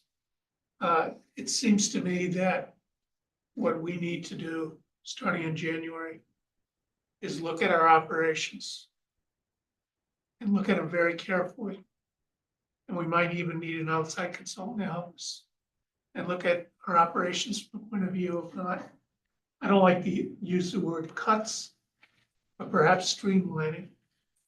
And maybe what we need to do is if we move on this, way Melissa's proposing, and I respect all your reasons for doing this, Melissa, is if in fact the management journals say the productivity increases, we would figure that in as we look at the operations, we look at streamlining. And perhaps find where we don't need as many employees in certain areas, get the work done. I think that's where we can gather money back. But we have to do it with a very, very direct reason to start it in January and to look at streamlining and be very serious about it. Okay, so what I'm hearing around the room is, oh, sorry, I didn't see. If we were to start on that process in January, we would need to earmark a budget item because that's not an inexpensive process. To start in the beginning. It would appear. Also, I spend a lot of time where vacations, when you hire somebody, start out at 6 weeks. And they end up even being longer. The mindsets of the people that go for certain jobs, some work because they like to work and it won't impact them. Some work for the money.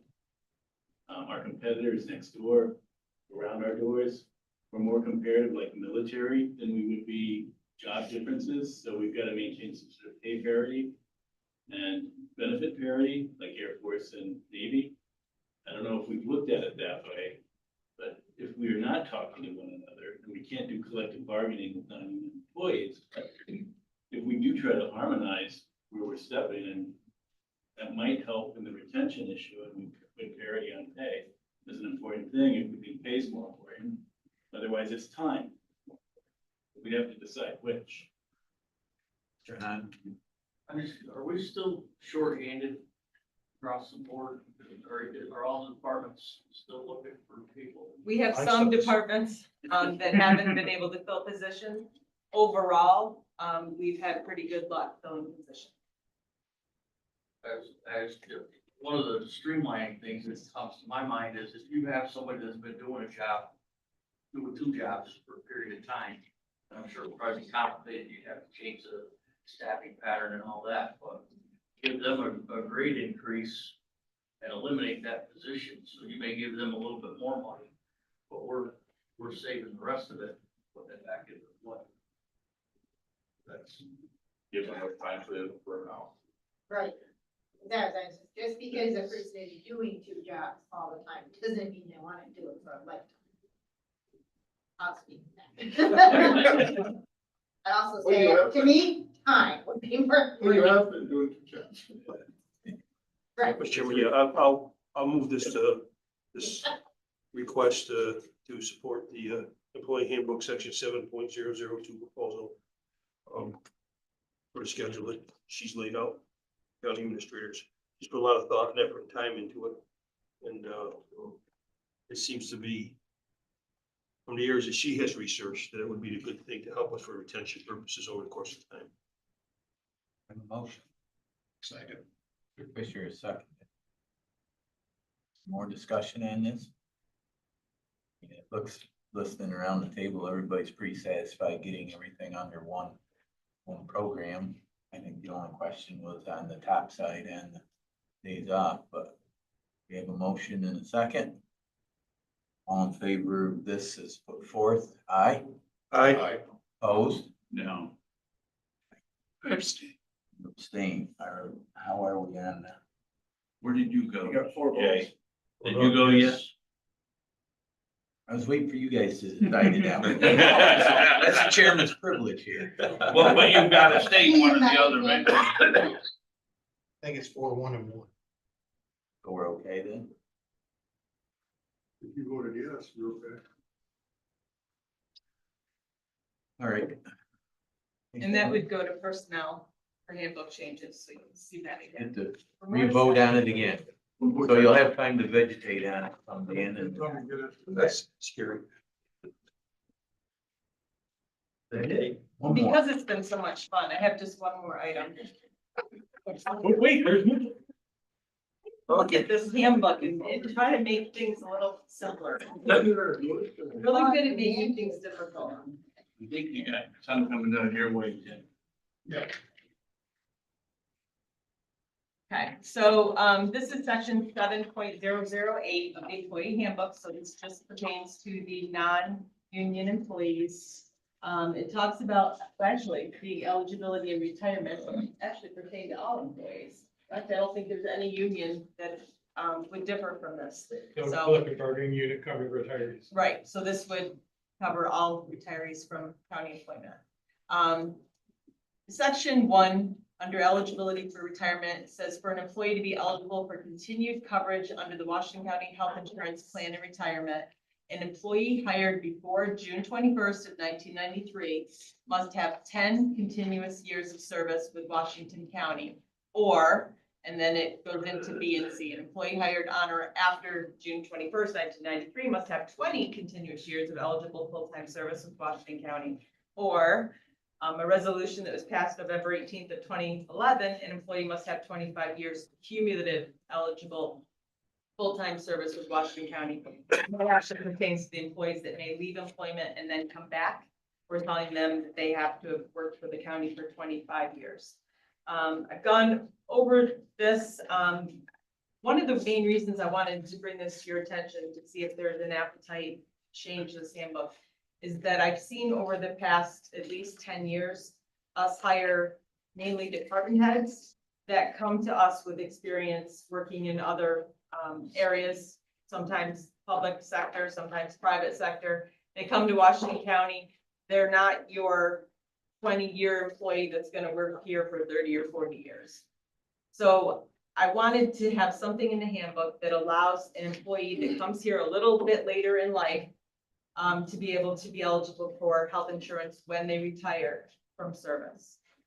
So the recommendation I'm making is to change A to an employee that retires from Washington County with age 62 years of age or older, and having the 10 years of continuous service. So right now, that does not, it's not part, it's only if you were hired before 1995. So I'd like to take that part out of the handbook and actually have that be a qualifier for the health insurance at retirement. So you can be 62 years of age with 10 years of service and be eligible for county health insurance. This is not going to, I don't believe, affect many employees, but I have myself seen 3 or 4 department heads that have been hired over the last 10 years. They don't all take our insurance. So it wouldn't affect all of them, but I just think it would be a good benefit for those employees that don't currently, wouldn't have that ability to get help.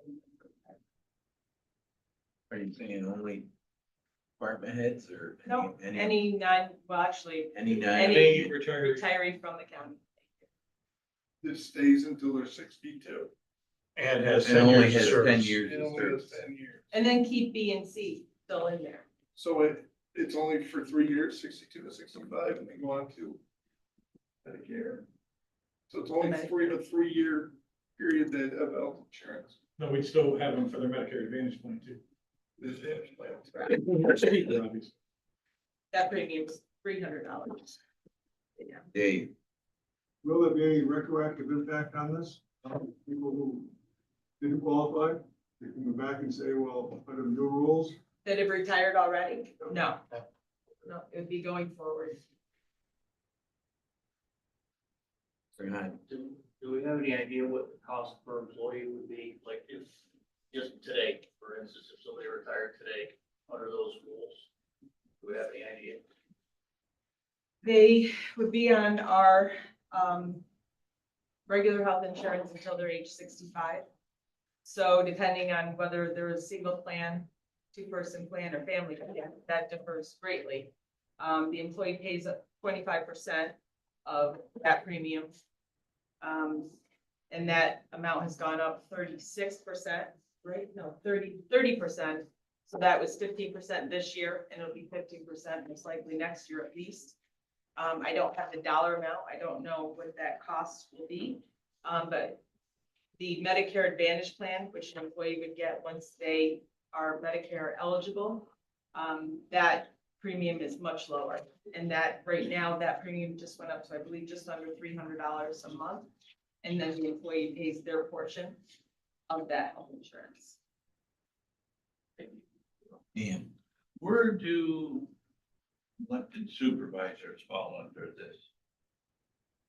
we don't. Well, I want to find You do. that out. You do. That's You're great eligible if that's for the health answer. insurance.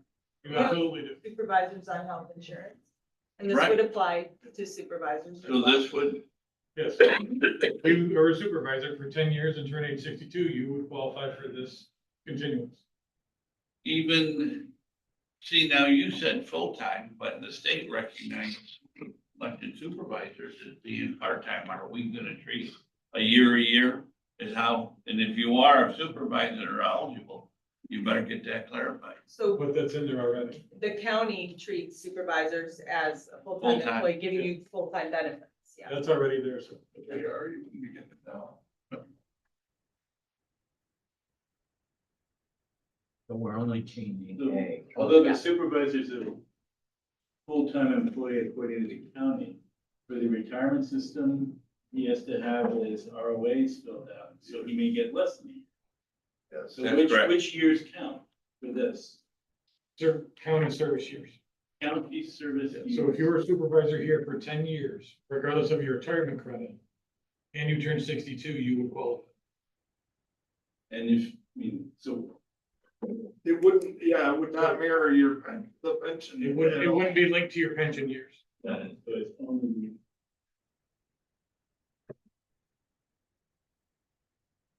And we're only looking at modifying A, not Yes. changing B or C. Correct. We're losing people left and saying, Sure, yeah, I move that we, change the, 1A. second, I have a second from Mr. Lang. Dan, One quick question. Is there going to be an additional cost associated with this to the taxpayer? Yes. There will be a Yes, cost to it, yes. Anything with insurance is an increase. And with the way insurance increasing, what are we talking? What kind of cost? Little cost? Guys, the limit right now. I think That's the Dan, answer. I think Dan meant how many people would be affected. Well, I mean, are we talking, you're adding a couple thousand to the budget, or are you adding 100,000 to the budget? I mean, we're taking action here that, I have no idea how many people. well, no, but it makes me Yeah, nervous. no. I'm thinking we wouldn't be this generous if we heard your budget message this afternoon. Well, my budget message isn't that bad, but I just think that, We'll need to be. I just, because what's driving our costs is pension and health insurance. but- Dan, do you want and me I to don't wait know to that call we the have a vote? number for Or that. you, I'll be a or you no. get back? No, go ahead and call it. I'm a no if I'm absent. You have to be in. Can't be absent. Can't be absent, can't be absent, you have to come back. Al, So I prefer to wait until I'll people wait. say their message or fails, or Mr. Sean, we may have a follow-up. I guess he's here. Is there any motion? okay, he's here. We have a motion to change 1A to allow 10 years and retire at 62 with keep insurance. All in favor, aye? Aye. Opposed? No. You do, Jay. No, that I mean, I will do an aye.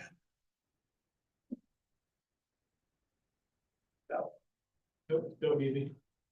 Oh, I thought you were really done. Don't need me. Thank you, that's all I have. That's this one. Is there anything else? Is this moves it back to personnel as well? Yes. Yeah, yeah, so. Somebody wants to build a fight against it. So I got. Anything else? Meeting adjourned. Thank you for all your patience.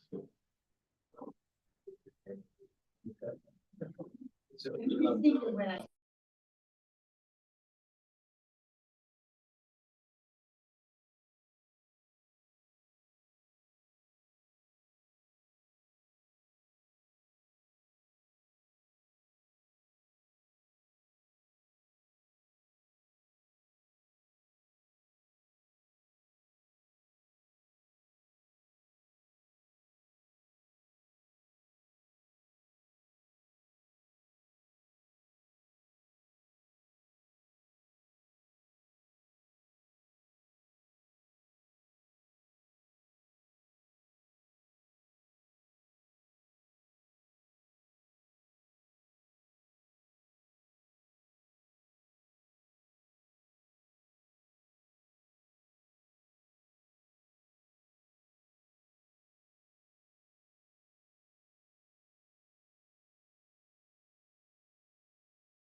Let's rock this. Okay, it's high noon, everybody. We're all getting hungry. We're gonna open up this Ag Planning and Tourism and Community Development Committee. Okay, and it's, So moved. so accepting the minutes of September 24th. Thank you. Second, thanks, Sam. All in favor? Aye. Thank you. I'm gonna invite Chris Cranley up to the front to review the Ag Stewardship Program. Hi, Chris. Good afternoon, everyone. Just a quick update on ASA's Farmland Protection Program. We anticipate the next round of state funding to open up later this spring. So in keeping with our standard practices, we open up a pre-application process for any interested farmers and landowners that may be interested in applying for the grant program. So we've already started that process. We have our pre-applications ready for anybody who's interested, and we are actually in the midst of holding our public workshops as well. So we had one last week in Rensselaer County. I have some flyers here. The next, we have two in Washington County next week. We have one at the Slate Valley Museum in Granville on Tuesday, and then next Saturday morning at the ASA office. So free and open to the public for anybody who's interested. And again, that's for any interested farmers and landowners who are interested in particularly the state Purchase of Development Rights grant program. So if folks can help spread the word that we're accepting those pre-applications, and we'll be looking forward to really hit the ground running when the state grant program opens up sometime in the spring. Where in Granville? The Slate Museum. Slate Museum? Yep. I've got some flyers and certainly pass them around if anybody's interested. I knew there was a catered lunch. There we go. Catered lunch.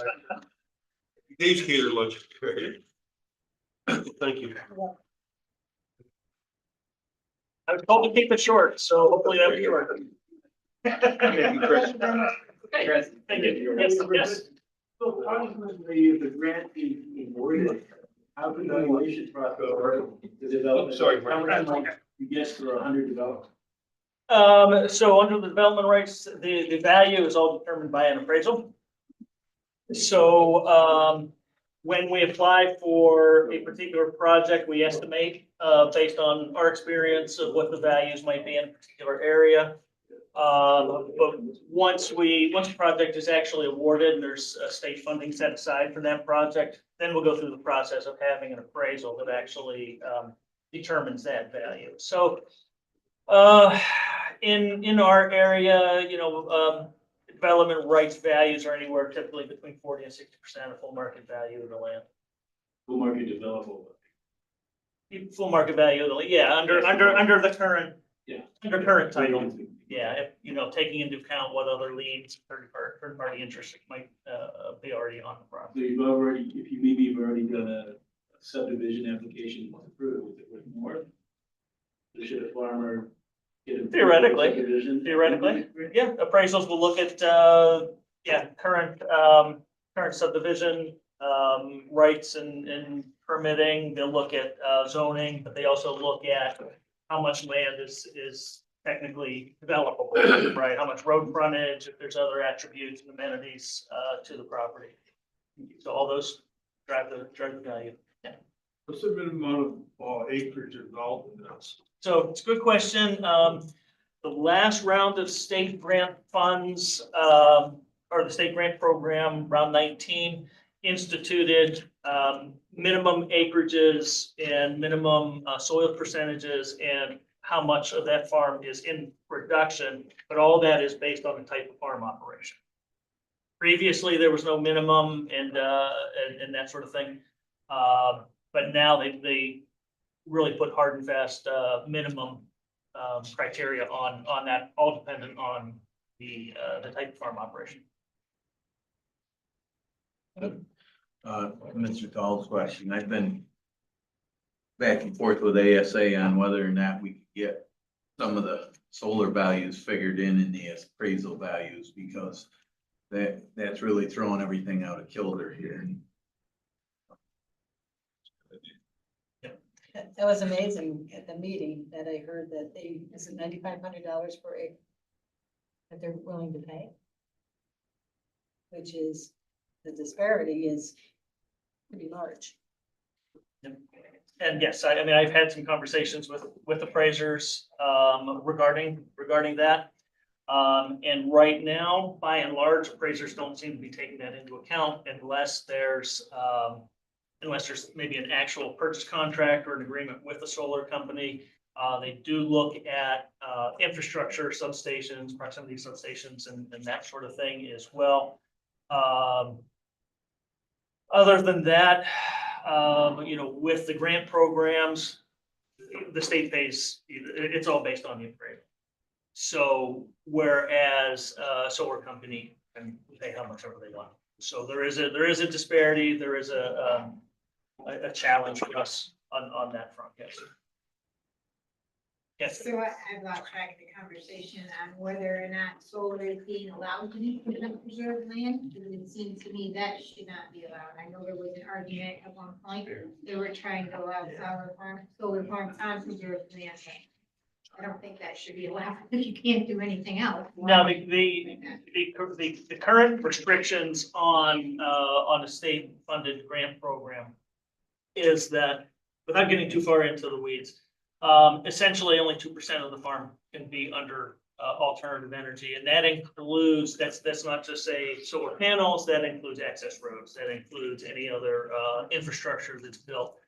So essentially, it's not going to be large enough for any community level or commercial level solar. I know there was an organization that was trying to push to have that allowed, and it would be very frustrating to me if you go through the preservation process to then turn it all into solar. It seems like that's completely against the goal. Right. Any other questions for Chris? Thank you. Thank you. Appreciate it. Okay. So we're gonna go into the housing program updates and. Sorry, you want to do a quick introduction? Okay. So just to remind everybody, we received a CDBG grant and we worked with, Tech on the Road, which is now North Country Road Redevelopment. Michelle Larkin, who told us this grant, we wasn't able to make today, but Dr. Long is here to talk about progress on that program. Also, again, to refresh your memory, we gave $250,000 each to Tech on the Road and to Rebuild Together Saratoga. So we're going to start with Michelle, who's just going to give us a quick update on how those funds have been used, the progress, the progress of that program, and then Dr. Long will give us an update on Thank you. So Michelle Larkin from Rebuilding Together Saratoga County, and we serve Saratoga, Warren, and Washington County. And thank you for the money. I really appreciate that. We wanted to get money out into your community fast. So we looked at our wait list, which is around 250 to 300 people at all times. Usually takes about a year and a half to 2 years to get to you. So we did not want that to happen. We wanted this money to get into the community ASAP. We went and found community members, Washington County. We are currently working with 14. 8 of them have contractors already assigned to them. Of those 8, work is almost done. Of the 8 that we are actively working on, amounts to about half of the grant already. We have 6 others that are now, we just started the process of saying, visiting their home and determining what needs to be done. So 14, we expect to complete your grant. Obviously, it's going to be by the middle of next year, but we expect to actually get it done probably by the end of this year, maybe January, February. A very neat thing though, what we did is we had our handyman visit 17 homeowners within Washington County. And at the time, many of them were requesting some help with just some small tasks. It turns out most of those tasks revolved around GFIs and or GFs, whatever you call them, electrical issues. And replacing them turned out to be a huge, fire safety issue. So we're happy to have done that. Just dryer vents and plumbing and all those kinds of things. So small tasks that amounted to a lot for the homeowner. That was 17 of them, and that was amazingly came in at $2,400. So your money has really done a lot already, not even to mention the big projects. The typical requests we're being asked for are roofs, furnaces, and many bathrooms. So that's it. Thank you. You're welcome. Thank you. I really appreciate it. Dr. Long?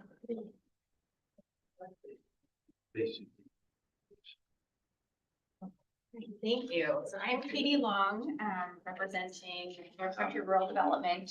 And in terms of the CDBG program that we have going on, we have 3 active projects.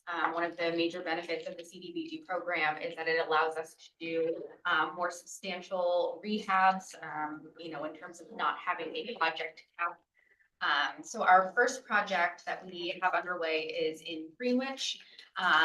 This one was initially bid out as a home rehabilitation project. However, it ended up being coming in very cost prohibitive. The cost of the rehab far exceeded the home value. So we discussed with HCR and determined that we were going to do a full home replacement with an energy efficient modular cross mod home for the family. So that project is in the process of going through a revised environmental review. The majority of the testing has already been completed, so that should be a pretty quick moving process from here on out. Our second project is in Whitehall, and that one we just awarded the bid for rehab, and we are signing contracts and getting that project underway. And then our third project was referred to us in Salem by Supervisor Clary.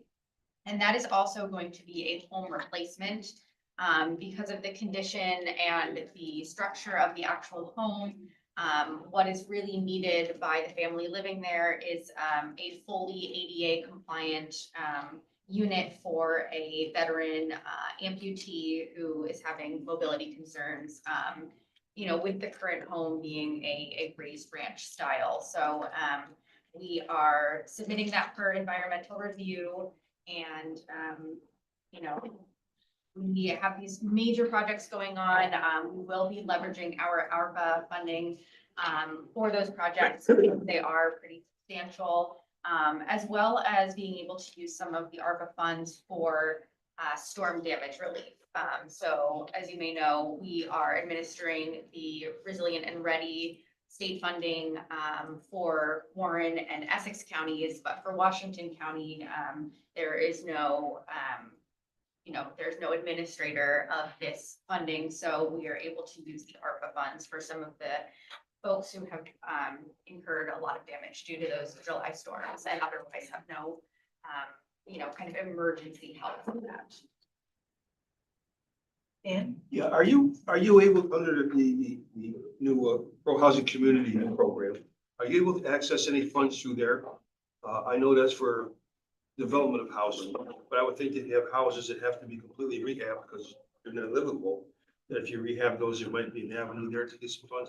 I don't know. It's a new program. I'm just seeing if Yeah, there's so I something don't to know tap the into answer it. to that question, but we do very similar programs through the Essex County Land Bank, and of course, that's in Essex County, but those avenues do exist. I think Laura has the answer. I can say the pro-housing community affirmation doesn't actually come with a fund. There isn't actually a grant that comes out of it. It's a process that a community undertakes that might get you access to funding from other programs, but there isn't actually a pot of money for pro-housing. Okay. Got it. And Yeah, I'm a little interested in the criteria that people have to meet to be eligible for this. Because I think a lot of people aren't aware of it, so the supervisor actually Sue mentioned her name. It's part of our job maybe to get that word out there. Well, is it basically income-based determination? So that is the probably most rigid criterion, would be for 80% AMI. AMI. It's for the area median income. So for each county, there is a median income, and then 80% of that would allow you to qualify based on your household size. And then the size of the household, all that adds to the criteria. Now, what about mortgage on a home? So that does not disqualify or that doesn't really affect either way. In the case of these home replacements, there is a process where we would have to be assured that the lender is willing to do a conveyance of the mortgage to the new structure. What do you mean by that? In other words, you're gonna end up with a mortgage on your property for the work that's performed to it? Do you mean an existing mortgage, or do you mean like a lien? If you have an existing mortgage and you come in and you're gonna rehab that, and now you've taken the value of the home, let's say it was 100,000 and now it's worth 200,000. And you have a $70,000 mortgage going into it, do you have a $70,000 mortgage coming out of it?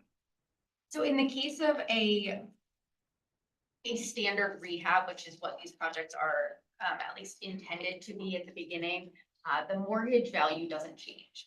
So with these programs, even though we're putting in a substantial amount of money to make them code compliant and safe, and in some cases install ADA accommodations, we're not significantly increasing the value of the home beyond the kind of home value limits that are set by HUD.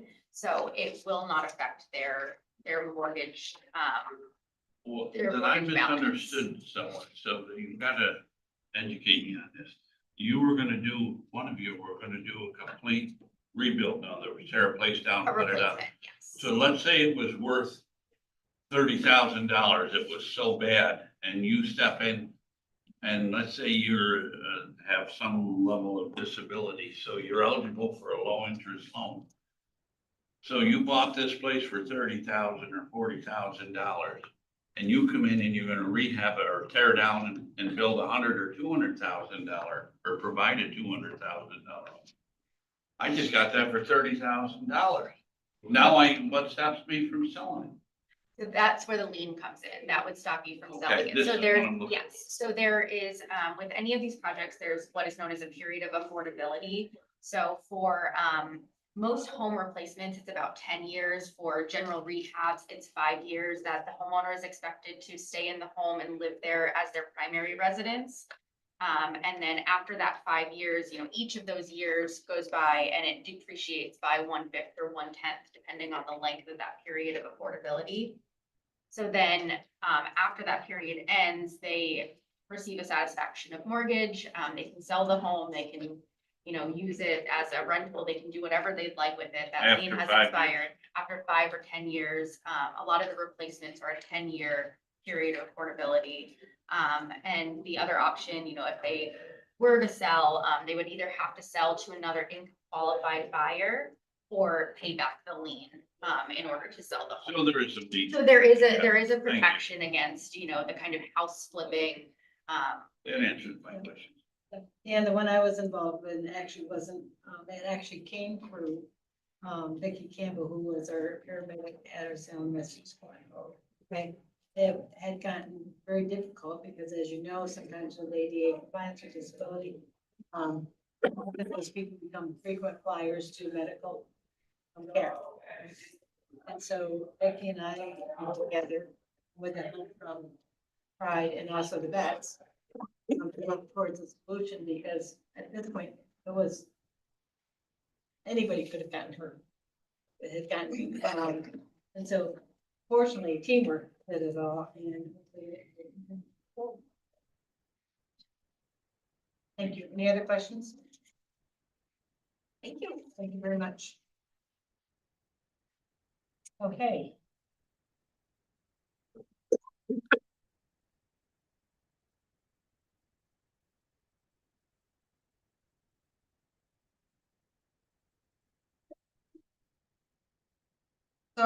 I will obviously be as quick as possible. Couple of quick notices for you. For those of you who were not aware, there is a farm and food worker relief program that's been out there for a little while, but it's coming to an end. And for those farm workers who have not applied for this, there's actually an informational meeting session at the Washington County Fairgrounds, which is in October 25th, thank you. It was there somewhere. Yes, right in front of my face. Right, October 25th, a couple of days. So anybody who is not aware of this opportunity, if you actually have farm workers who need some sort of relief, you can attend this informational session, or you can also, there's a website on the bottom, farmworkers.com, that people can log on to and find out what the requirements of eligibility are. So again, that's just a quick notice. Any questions? Any questions on that? Okay, so the next thing is your favorite and mine, the county solid waste management plan. So we've been working on this for at least 4 years now. As a reminder, New York State requires all counties to have in place a solid waste management plan.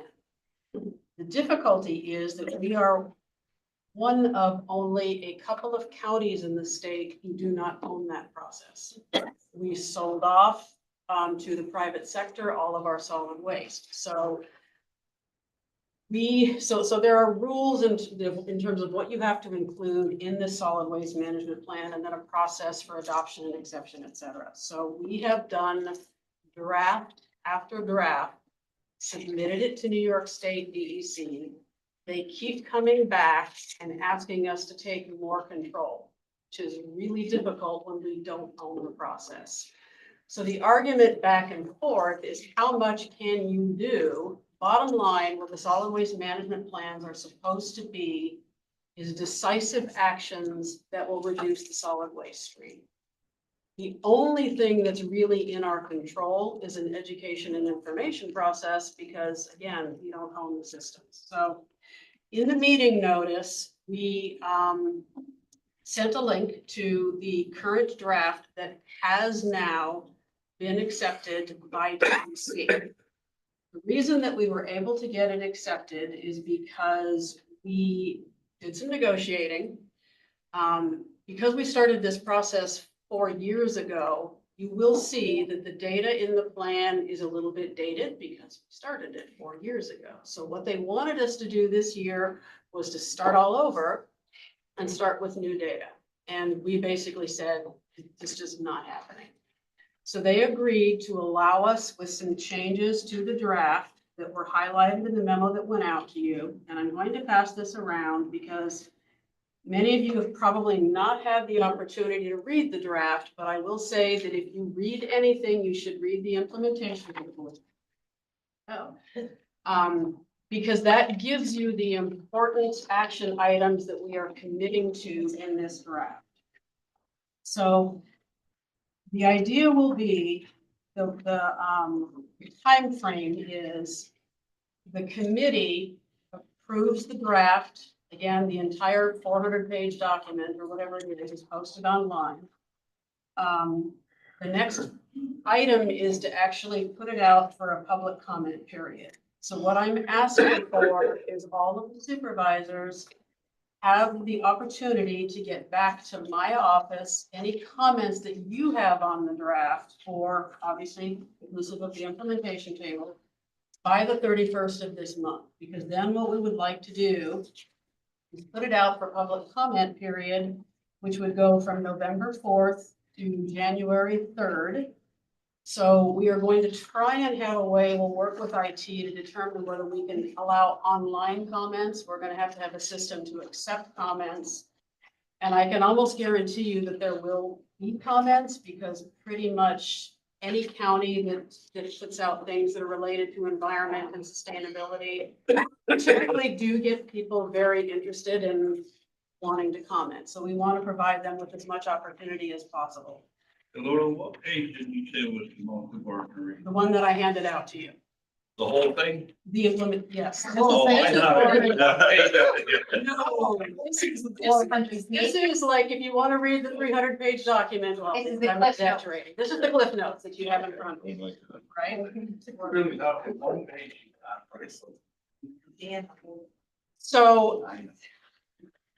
So after the public comment period, which again, I'm gonna suggest we put out a press release and make sure that the public is actively aware that they have the opportunity to comment on this.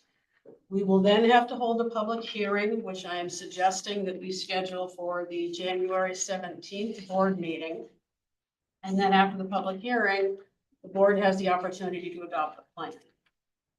Then, because we were allowed to move forward with the data that we have, DEC then requires us to do a periodic update, which will be due in 2 years. So I have had conversations with Deb Donahue and DPW because we in the planning office took this project on basically because it was gonna save us $60,000 or $70,000 in consulting fees. I can't do this again for the next 6 or 7 years. So Deb Donahue did put into her DPW budget money to hire a consultant to redo this draft with updates, et cetera, that would be due in 2 years. So whether that process would actually need to start at the end of next year or the beginning of the following year, I'm not sure. Our most immediate task is to get the existing draft through public comment, adopted by the Board of Supervisors. And then we have a mechanism to go forward for the next round of updates that DEC will require from us. But meanwhile, what I'm asking for you, the board, is to, if you aren't able to read the entire document, at the very least, review this implementation table. And if there is anything in here that you think is too burdensome, requires comment, or you want changed, let us know before the 31st so that we can make those edits to the draft before it goes out to public. And I said all that really fast. I'm done now. You did very good. Any questions? How much was put in the budget for that? We estimated 50,000. I mean, I haven't confirmed with her. That's what we talked about, so I'm assuming that's what she put in. Well, Lord, that's this budget. So in the further pages there where it says, you know, the description, the platform and the agency, where it says the public works, some of these things I can guess is what she's hiring, what we're gonna hire a consultant to do. No, so one of our mandates was, again, kind of going back to budget items, and this is why we had concerns with DEC, is that we did not want to, there's DEC funding to hire a recycling coordinator. So we could actually apply for that money to go hire a coordinator and put that person in the DPW department. Deb and I did have some conversation about that. The concern, of course, is how long that funding would last if we took on another employee, but that is something that can be discussed. Some of these tasks we would take on in the planning department, like we can do things like add information to websites, and whether that's done on the planning website or the DPW website, some combination of both. We will do that in-house. When I say we're gonna hire a consultant, basically that means start all over writing this plan again with new sets of data. Because that process will have to be undertaken by DEC rules within 2 years. And again, we've met with DEC a number of times. We have explained until the sky turns green that we don't own the process, and therefore we have racked our brains to determine for a process that we don't own, but something that, it's a good thing. We want to see the waste stream reduced. What is within our capacity that doesn't cost the county significant budget that we can do. That is what this implementation table is meant to represent. In all intents and purposes, though, we're wasting money on a product that won't give us any path forward ever. Another state mandate. They will give us nothing. I can honestly say that I think that there is benefit to helping educate the public on how to reduce waste, but for the rules, the degree of difficulty, What does WCCCE stand for? Western County Cooperative Extension, it sounds like. Cooperative extension? Cooperative extension. Well, that's, a lot of C's, that's what I was trying to. My problem with this is patently absurd. Because it's supposed to be a planning document, we don't even have access to the data. Right. It's all from private companies. well, Why, you know, what is this another one we should just say no on? so, so I can correct that. So when we first started this process, this was like the first year of working on it. We had to reach out to all of the privately owned companies who are not required to give us this information, solicit the information and get what we could out of them. Since that time, DEC now still requires companies to file a certain amount of information. So we can get some of it from DEC, and that really was sort of the last set of arguments, and that they wanted us to start all over again, because they now do have some information, but not everything that they really want to see analyzed. And it can be accessed through DEC. But when we started this process, that information was not there. And it's still not complete. And it's still not complete, correct? It's interesting because you look at this page, the front page, and a lot of that information is already kind of compiled in the emergency management plan in case of need, right?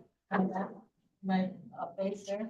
No, some of, again, the intent was to not create undue burden on the county for a process that we can't impact anyway. So DEC's main thing was they wanted this implementation table, and we kept saying, what are we implementing? Like, unless, you know, you wanted, they are recommending that we hire a recycling coordinator. What does a recycling coordinator do? They give education in terms of how to recycle versus toss versus how to, again, reduce that waste. Couldn't that be part of the science program in your school?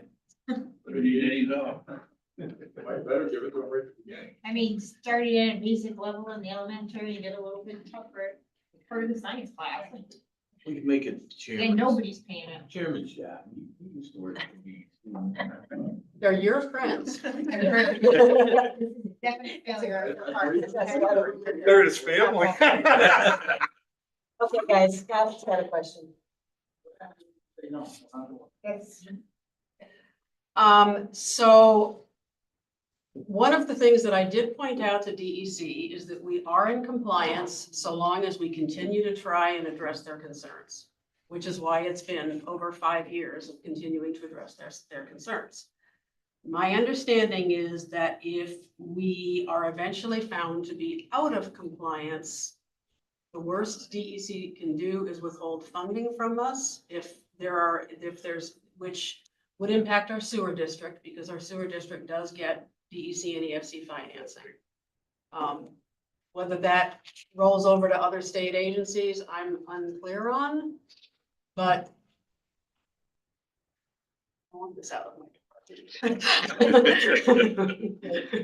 Do they have any requirements for your recycling coordinator? I mean, do they have a job description for that position from DEC? I believe they do, yeah. Why can't we just say, okay, you're recycling coordinator? There, we appointed somebody. We'll put them under our risk management team that's coming in the future. Oh, I thought you said that one came with funding. It does, Yeah. it does. Yeah, for right now, but I've been down to the trash plant and I've seen the garbage trucks come in and dump all the recyclables. Everybody took all the time to. Because there's no money in it. Dump it right Right, in. it's all falling. And right now, is there anything the state's doing to, target what the end handlers are doing, like the sellers and waste management? They're putting it on us, and if you That's go to part recycle, of, that's if you part go of, to the recycling center, you'll see lines of cars. People got their bags of aluminum cans and the, plastics all separated. You go down here, they just broke it all with final snow there. That's part of why we're in such a catch-22 situation, because if the county owned that process, the county could monitor it. But we don't own that process, the We state, can afford to. right, Got rid of it. right. I think we moved up to catch 23. Yeah, right. So, you know, in another county that again, like had employees, et cetera, then you would have a process to say, if people have separated recycled from garbage, then, you know, whether it means somebody stands there at the plant as they're accepted and, you know, whatever the county process would be to maintain that, but as it is, we do not have oversight over those privately held companies. DEC does. I find what's interesting is on the, where they have the pickups, they've been very successful. The county's been doing that for the last few years. A lot of people come in and bring their items in. Like the paint recycling Yeah. days, yes. And that's worked here. I mean, that's worked here. I think that's our commitment. Yeah, And that's the sort of thing we tried to commit to in this implement, like, what can we, you know, we do want to make a difference. What can we reasonably do? Electronics recycling, that's the big thing I get questions about all the time.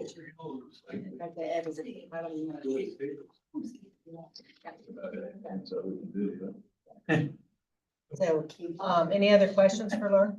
Yeah, yeah. On a lighter note, this is a question where if next time, if you present something like this, if we cut out the black, solid black, the redacted part, and leave it blank white, we'd save 50% of our ink usage. And, but see, this looks redacted, looks like we got an answer, but we're not letting you see Probably it. that's hazardous to the environment, that's like. Laura's got an answer, she's not letting us see it. Yeah, I'm actually not sure. I think it's simply that we've already discussed this so many times that Previous, yeah, this is it's all the just previous previous years. activity. Like I said, it was on a lighter note. So again, from the committee, what I need is comments back from you by the 31st, if there's anything you want changed. Permission to release the draft for public comment period, which we are proposing would be November 4th to January 3rd. And then schedule the public hearing for January 17th. I'll move to release the draft. Second. Are you emailing this to all of us? It's already online. We already have it posted. It was in the email that was. She's already put. Now your the signature budget's done, maybe I can read something as dry as that. Any other questions? All in favor? Aye. Thank you.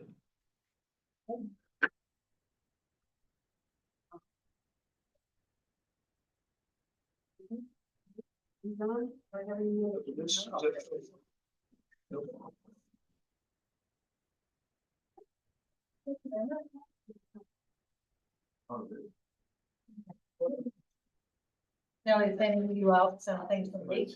Got 1 o'clock? Thinking about recycling, pre-World War II, we recycled our metal and we got it back.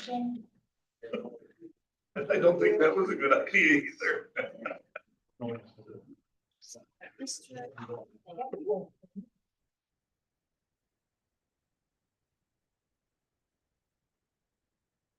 Everyone, I know you've already been here for a long time, so I'm going to do this as quick as I can.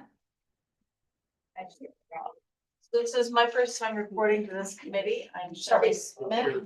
Sorry. Thank you. Yeah. You need any more over there?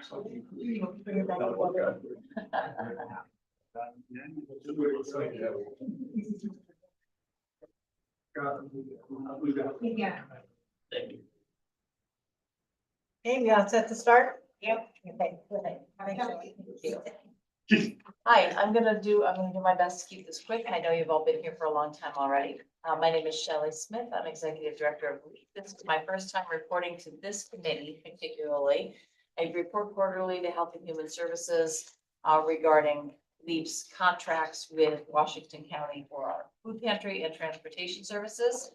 And as we are subcontracted with Washington County as the county's workforce development center, it was determined this would be the best place for me to report on those activities. So this is workforce development specific here. And I tried to make this simple. So you've got a graph that shows you, the first page is just a graph, shows you some of our activities, or the majority of our activities for adult and dislocated workers. This does not include youth.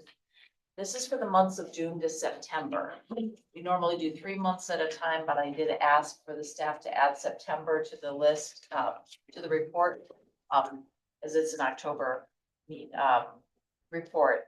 So we've served 12% of who we've served, and the total was 263 individuals over those 4 months that are adult and dislocated. 12% were dislocated workers, 38, almost 39 our clients in our virtual one-on-one workshops, which we do as that's as an entire Saratoga, Warren, Washington Workforce Development Board. The Workforce Development Centers all contribute to those one-on-one workshops, but there are virtual workshops a couple a week every month. And so our staff does lead a couple of those. We've had 14%, 14.7% approved training applicants. We have almost 13% clients still in training, and clients completed during this quarter were just over 21%. The next couple of pages are a little more detailed. I won't go into too much detail with you today because, again, I know it's late and you're ready to get moving. But what you'll see is the workforce development. This is the raw report that I used to create that graph. The first 2 pages are June through July. I'm sorry, June through August. One for adult services and one for youth services. Our youth services are largely our summer youth employment program, and through which we served 33 youth this year. And you can see a breakdown on that chart of what kinds of where the work sites were, local business involvement, and that sort of thing. Also for the adult services, you can see local business involvement and an unemployment rate on that chart. And then the next 2 pages we have are the same thing just for September. September for youth looks pretty quiet because the summer youth employment program is over. So when we're not in the process of the summer youth employment program, it's mostly GED services for young people, some employment opportunities for in-school youth, some for out-of-school youth, but primarily what we see is GED. So you'll see that out there. The other things in your packet are, just for your information, a copy of the press release that we put out in response to the announcement of the Great Meadow closure. So this went out on July 25th. You see that press release. And again, just for your information, if you want to know a little bit more about the Career Center, we do a quarterly newsletter. So this newsletter goes out to, and I have a list of everybody it goes out to. I sure do. There it is. It goes to all the Washington County Chambers of Commerce. It goes to all of LEAP's board members, all of the Workforce Development board members, and it goes to all of our current and past clients. And we also share it on social media and share it with the other Workforce Development centers as well. So that's the press release. This one, it gets pretty well distributed all over the place. Some of our other activities in the last quarter plus have been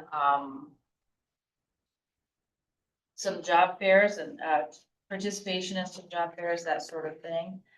And some efforts to be present, assist the county, assist those affected by the closure of Great Meadow. We have not been as successful. We've not been able to assist in that area as much as we hoped. I'm not sure that was the right way to say that, but anyway, we've not seen the outcome that we had hoped for there, but we have made some significant efforts in that.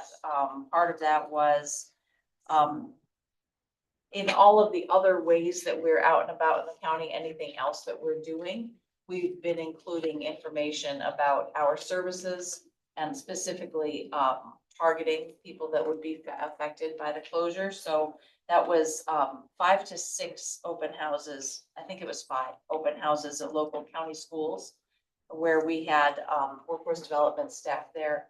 And, so it was at the schools, but it was open houses working to reach parents as well with informational flyers, posters, contact information. So if they were affected, they could reach us. We've attended tabling events around the county and have all of the materials available.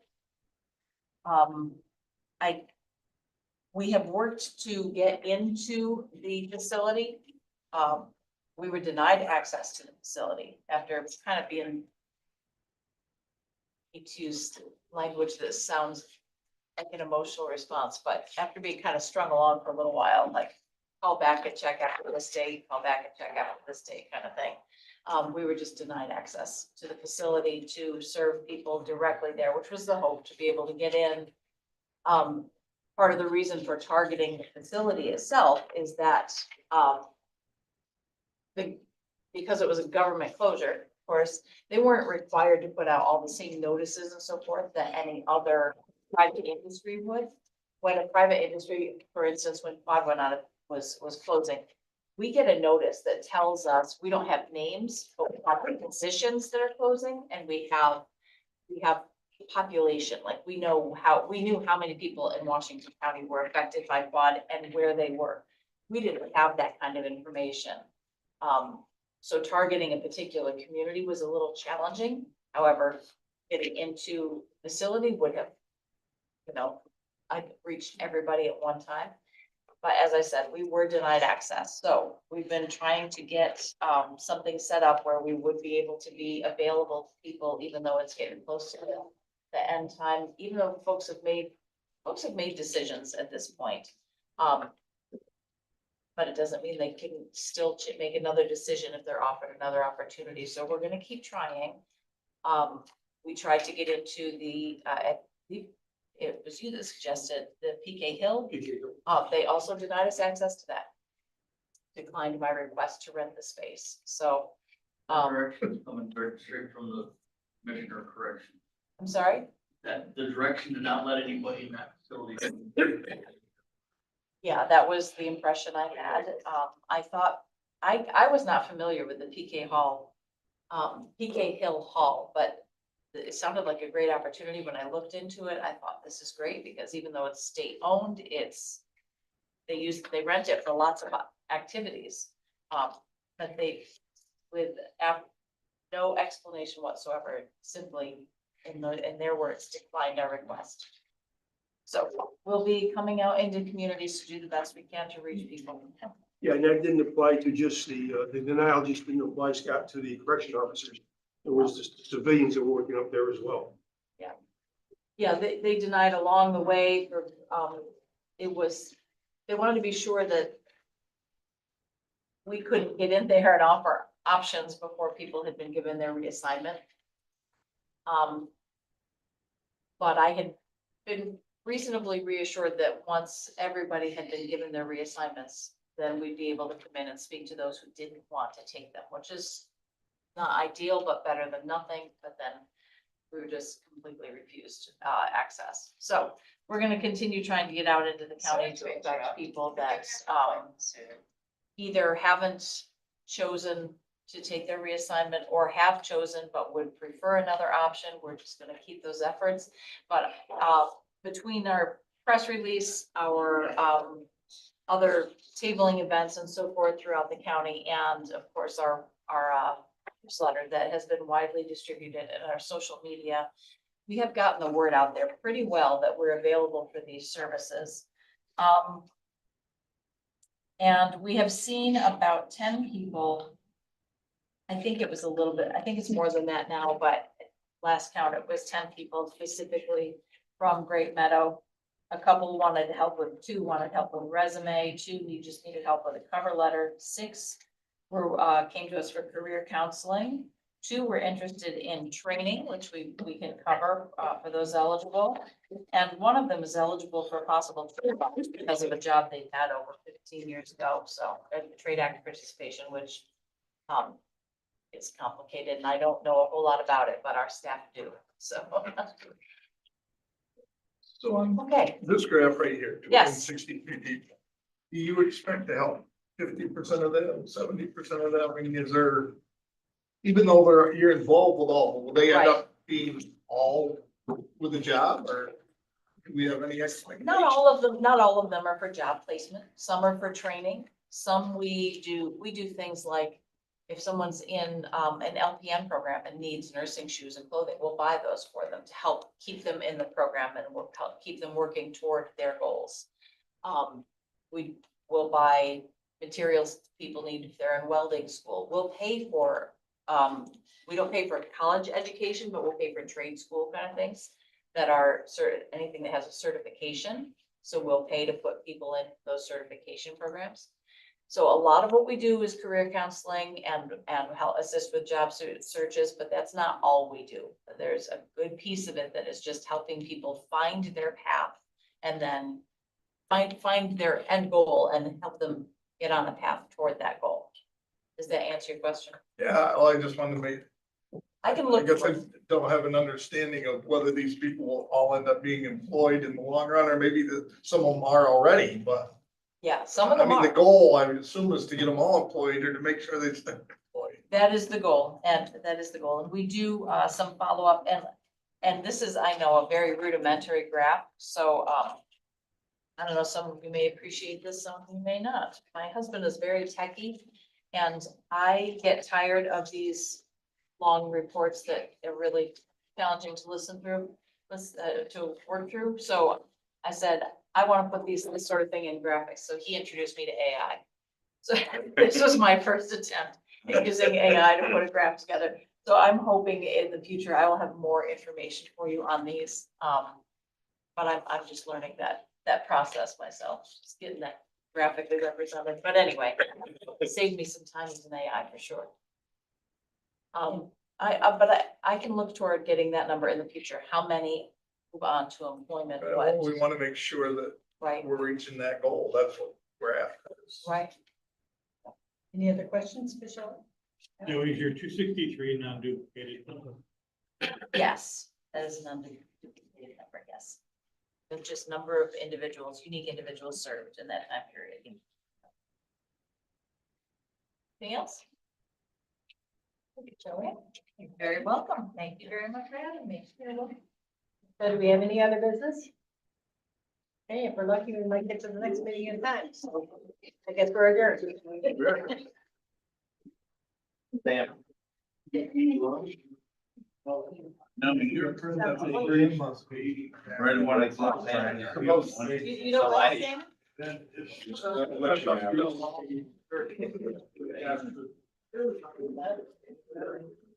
Thank you very much. In the refrigerator and the break rooms? But then, right?